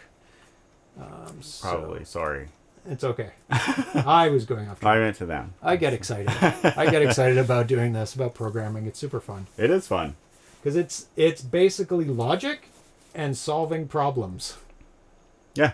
Solving issues. And you're like, I have this issue and I have no idea how to solve it. Yeah. Where's my other screen? Hey, buddy, what are you doing? Are you getting in trouble? There we go. Are you getting in trouble? Run to a point on the screen. Oh, that is cool. That is cool. That is cool. Yeah, I got to show the power of Stella to Darcy. The power of Stella. The power. Stella. Feel the power! Stella is super awesome. It is not in the center. No, but it will be. Oh, maybe. Guys can see that? No. There you go. Let's go. Wait, you had it in the center. Oh, I see. That's. I'm gonna have to go to this view. Yeah. It's not very good, but. Okay, so let's start my program over. Oh my God, cat. This is the first instruction. Let's go to. So you can go and click here. Yeah. Let's do it here, actually. Click here, right click, fill to scan line. Oh my God, what happened? Oh, there we go. Fill to scan line, because it was running something else. And you can actually click in here, left click, and go in the view here. Mm-hmm. So let's center it on that. You can step through the program. It loads, storing a graphic for player 0. Loading something, loading a piece of information indexed with Y. Let's go there. There, it's loading stuff. There's player 0, player 1. Step through it. Store it in player 1 graphics. Why do we see so much stuff on the screen? Oh, is that the last frame? Which one? Are we seeing in white? So we see in white everything, and That's not drawn. Yeah, it's the last frame. so it's just giving you a ghost hint of what was there before. Yeah, so you can see changes. Okay. So let's step through it. Storing in player 0. Let's load something else. It's transferring it to X for some reason. Storing something for later. Loading something. Storing it in RAM. It's prepping. Now it's doing some fast writing, because you have to do very, very fast changes.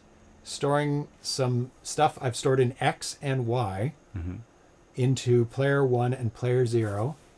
Where's my pointer? Anyway, it's going to start drawing the next line of pack. Where are we? It's so tiny. It's on the It's just finished that line. Okay. Yeah, the problem with this is if you're writing, if that dot is the same color, you can't really see it very well. We're about to see. Okay, so there it's yellow, and the yellow's getting Let's bigger go down now. to here, where it's more interesting, because there's colors. Let's do a whole scan line. There we go. Step, step, step. Is my ZeroPage in white? Oh, that's so annoying. There, we can watch it draw. Sure. We can watch it draw my background. So let's go step. Come down here. Come down here. Ow, ow, ow. Okay. There you go. There you go. You're safe. Okay. As you step through it, it's drawing. There we go. It's drawing. Oh, it's drawing a black line. There we go. Car says. There. Now it's drawing that. Ah. And it's drawing the background. Color clock cycle at a time. You can see how big it goes. This information on the left is very interesting. Yeah. Yeah. To see all the Boing. bibbles and bobs, and it's showing you like the state of like the memory. Yeah, this is the memory right here. At least the ZeroPage memory right here, because other programs can have RAM in other locations, but this is the fast memory. It shows you the color of player 0. These are all the colors. Mm-hmm. I think if you hover, no, it tells you the hex code of that color. And if you hover over it, it'll also tell you decimal and binary. This tells you what things are on the screen if you were in debug colors, which it's not gonna. Is it gonna change? No, it's not gonna change. Only when we go back. Tells you the bits that are stored in player 0 currently and what's coming up once it swaps over, because it has an extra little bit of information there. Tells you, because missiles are 1 pixel, and you can make them 1, 2, 4, or 8 wide. And the ball, you'll learn about V delay after. Where things are positioned on the screen, the missiles, where the player 0 is positioned on the screen. The collisions. Player 0 and player 1. Let's actually do that. You can do an input output. Let's start the game. Fire. There's the ghost. Let's go back to the collisions. And you will see, I will probably have to do, let's go to the next thing. So as my Pac-Man moves across the screen, there we go, he will eventually run into playfield. Okay. Let's go step, watch that chart. Yeah, I'm watching the. So I'm probably player 0, I'm guessing, and it should collide with PF and put a dot there.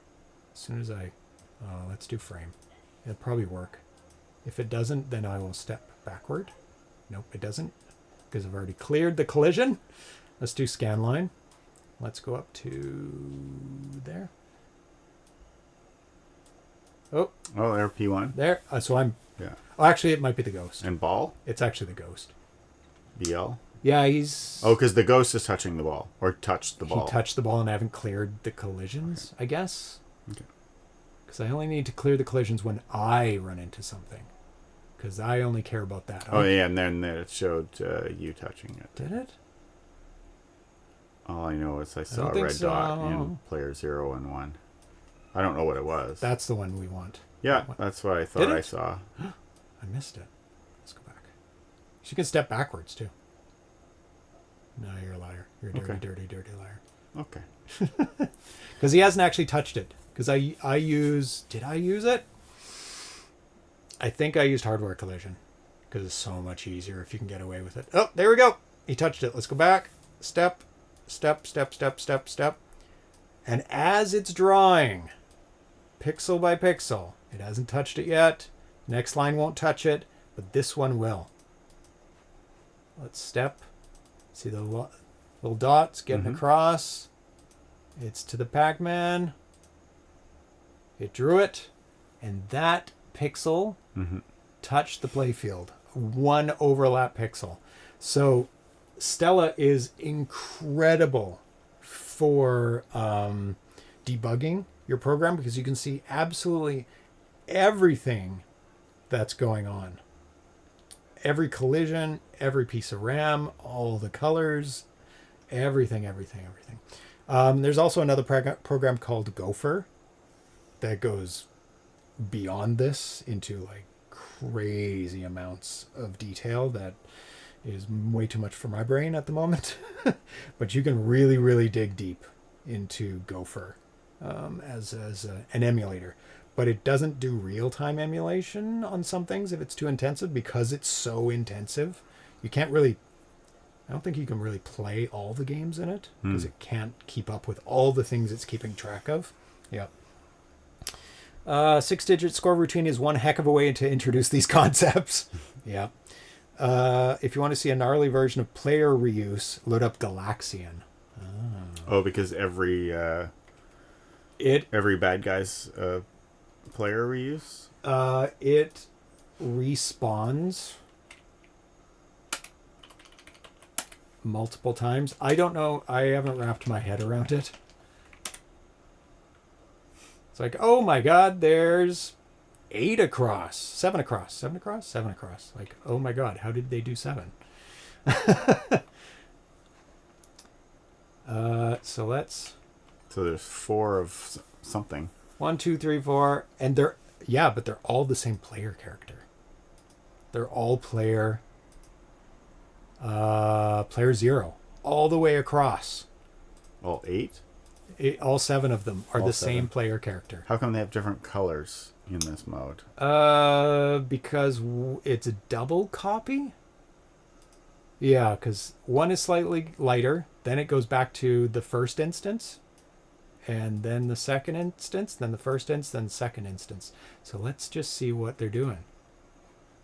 So if we go to there, are we on the right line? No, one more. Oh, okay. Back.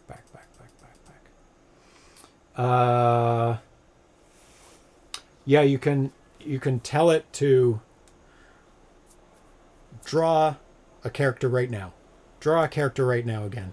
This is where the new position is. So it's repositioning the player character again, and Atari 2600 is going, oh, you want me to draw it again? Here? Okay, I'll draw it again. Oh, you want me to draw it again here? Okay, I'll draw it again. So it's not... It's like... Okay. It's constantly... It's not one of the... Well, yeah. Okay. Yeah, it's drawing 2 copies over and over and over again. Yeah. And it doesn't change the... And you have enough time. Yeah, good point. Nostalgic. You have enough time to do that because it's not changing the graphics. All it's doing is saying, draw it here, draw it here, draw it here. And if you do that consistently, it's exactly the same distance apart from each other. It's super clever, but you can only use it in very, very specific circumstances because you can't change the graphics on it. It's perfect for this because you don't need to change the graphics for Galaxian. It's the same. So you can see the attacking one is the only one that is different. And its position is established way up here. Or just after this, because it uses yellow there, right? Yeah. So that's using the same as this. It's player 1. And then it does a change position. And you can tell by that stupid line there that I wish didn't exist. That all programmers wish didn't exist. What is it? It's a line that comes from the repositioning, or this, what is it? The strobing. Anyways. Yeah. It's there. I have all the rest of my life to hate it. I don't need to hate it right now. It's a black line, so a lot of games just don't see made that black. So they made the background black, so it blends right in. Yeah. But super, super clever. So all they do is change. They do have enough time to change the color between lines, so it gives it very colorful. Yeah, that's.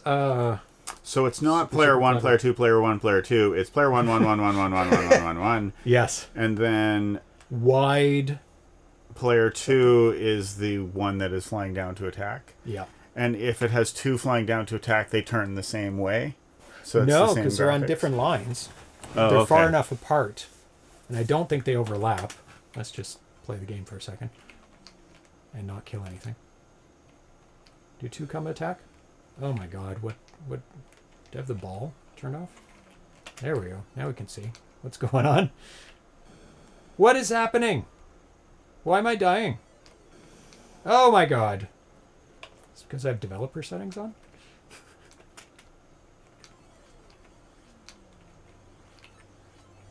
Oh, this game has a bug.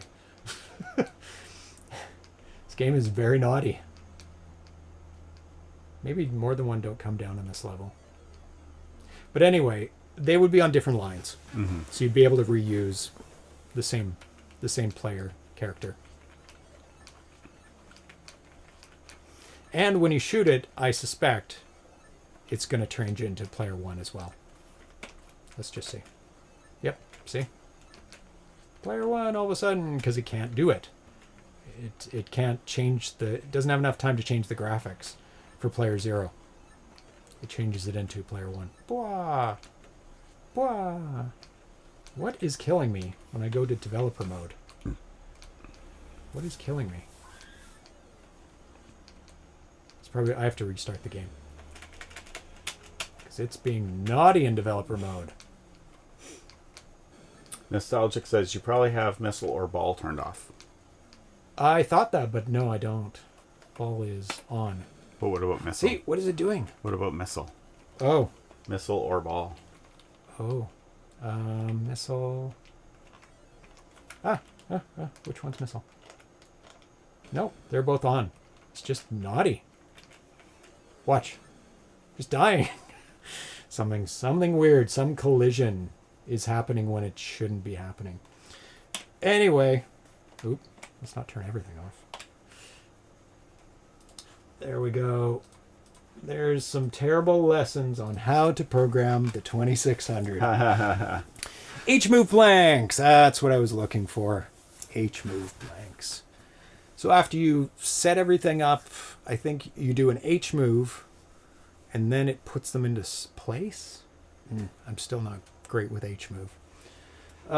So thank you for hanging out and listening to our inane rambling. Let's see what's coming up on the show soon. Nothing scheduled for Tuesday, but I will definitely have something. Maybe VHZC will put out his next beta of his new 7800 game, because it's coming close. He's been posting a lot of videos, screenshots in Discord, so I think we might be able to play it on Tuesday. We'll see. We have a game called Worst Game. Somebody set out to make the worst 2600 game. Did they succeed? We'll find out next Friday if they succeeded. Try harder. I've been more unhappy. Now, what makes the worst Does it game? run? Yeah, does it run? Does it crash? We've shown Darcy the ugly underbelly of 2600 game development. Did it scare you off? No. Excellent. Maybe next time we should show him combat instead. Combat is super clean, super elegant. There's no reusing of anything.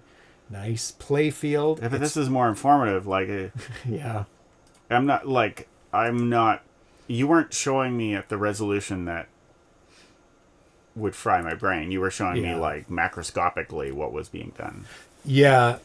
With just a little touch of like, you hardly even mentioned code. You were Yes. mentioning what is happening, not what is happening. Do it this way to make it work. Blah blah blah blah blah. Yeah. Blah. What you can do and what you can't do. Yeah. Macro. Micro stuff. That's kind You get that of bit by bit. This is how you do it. You just do it, and you reference other people. No joke intended, but I accept credit anyways. And there's so many other people that are much more clever than us, that have definitely done everything we want to do or think we can do in a game. Yeah. They have definitely done it before. Like that ball thing to block off, I didn't come up with that. I don't know if I copied somebody, but somebody's definitely done it before. Mm-hmm.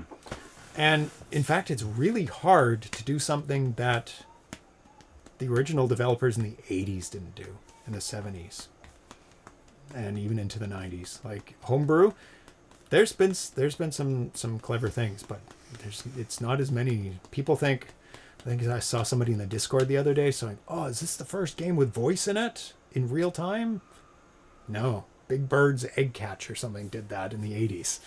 Like, almost everything had been done.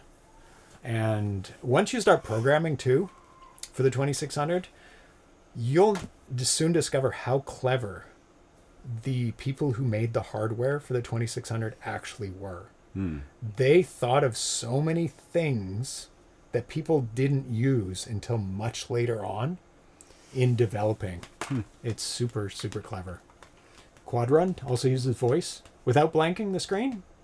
Yeah. Yeah, there was some game that did blank the screen and some didn't blank the screen.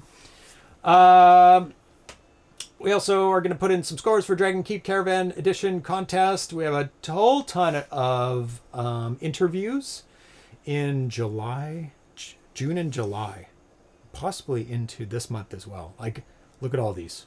All this big chunk, and that's not even all of them. There's some that are secret games that have not been announced that we're going to have the exclusive world premiere of, but I can't put them in the list of who it is or what the game is because it's still secret. But there's a bunch more that need to go into this list as well. But we're going to be talking with like John Champo, Bob DeCrescenzo, Bruno Stu, and Ben Jones from Play On, who makes the 2600 Plus and 7800 Plus, and a bunch of new games for Atari. Eduardo Mello, who's putting out some reissues of some games for the 7800. Chris Walton as well, and a bunch of other people that are amazing developers that I can't wait to talk to again, or for the first time.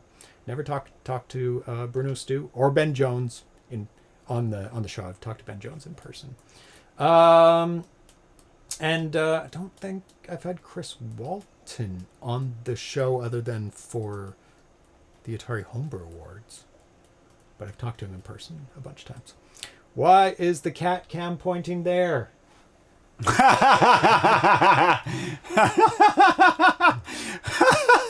a good question. Why is the cat cam pointing there? Naughty cat cam. When did that happen? I have no idea. He was pointing at the ground for the contest. Yeah. For the bell ringing. I'm going to have to review the footage. And why the hell it started pointing there? Oh, you know what? Sometimes it has hand commands. It gets handsy? Did you just say that It gets handsy. Like, you do like this, and it like follows, or like you do in and out gestures or something. I don't know how to do it, but it does.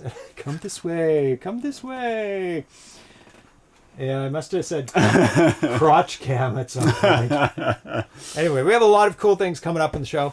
I found the bug for the CompuMate keyboard tardy protocol. I blame Stella comments. How dare you?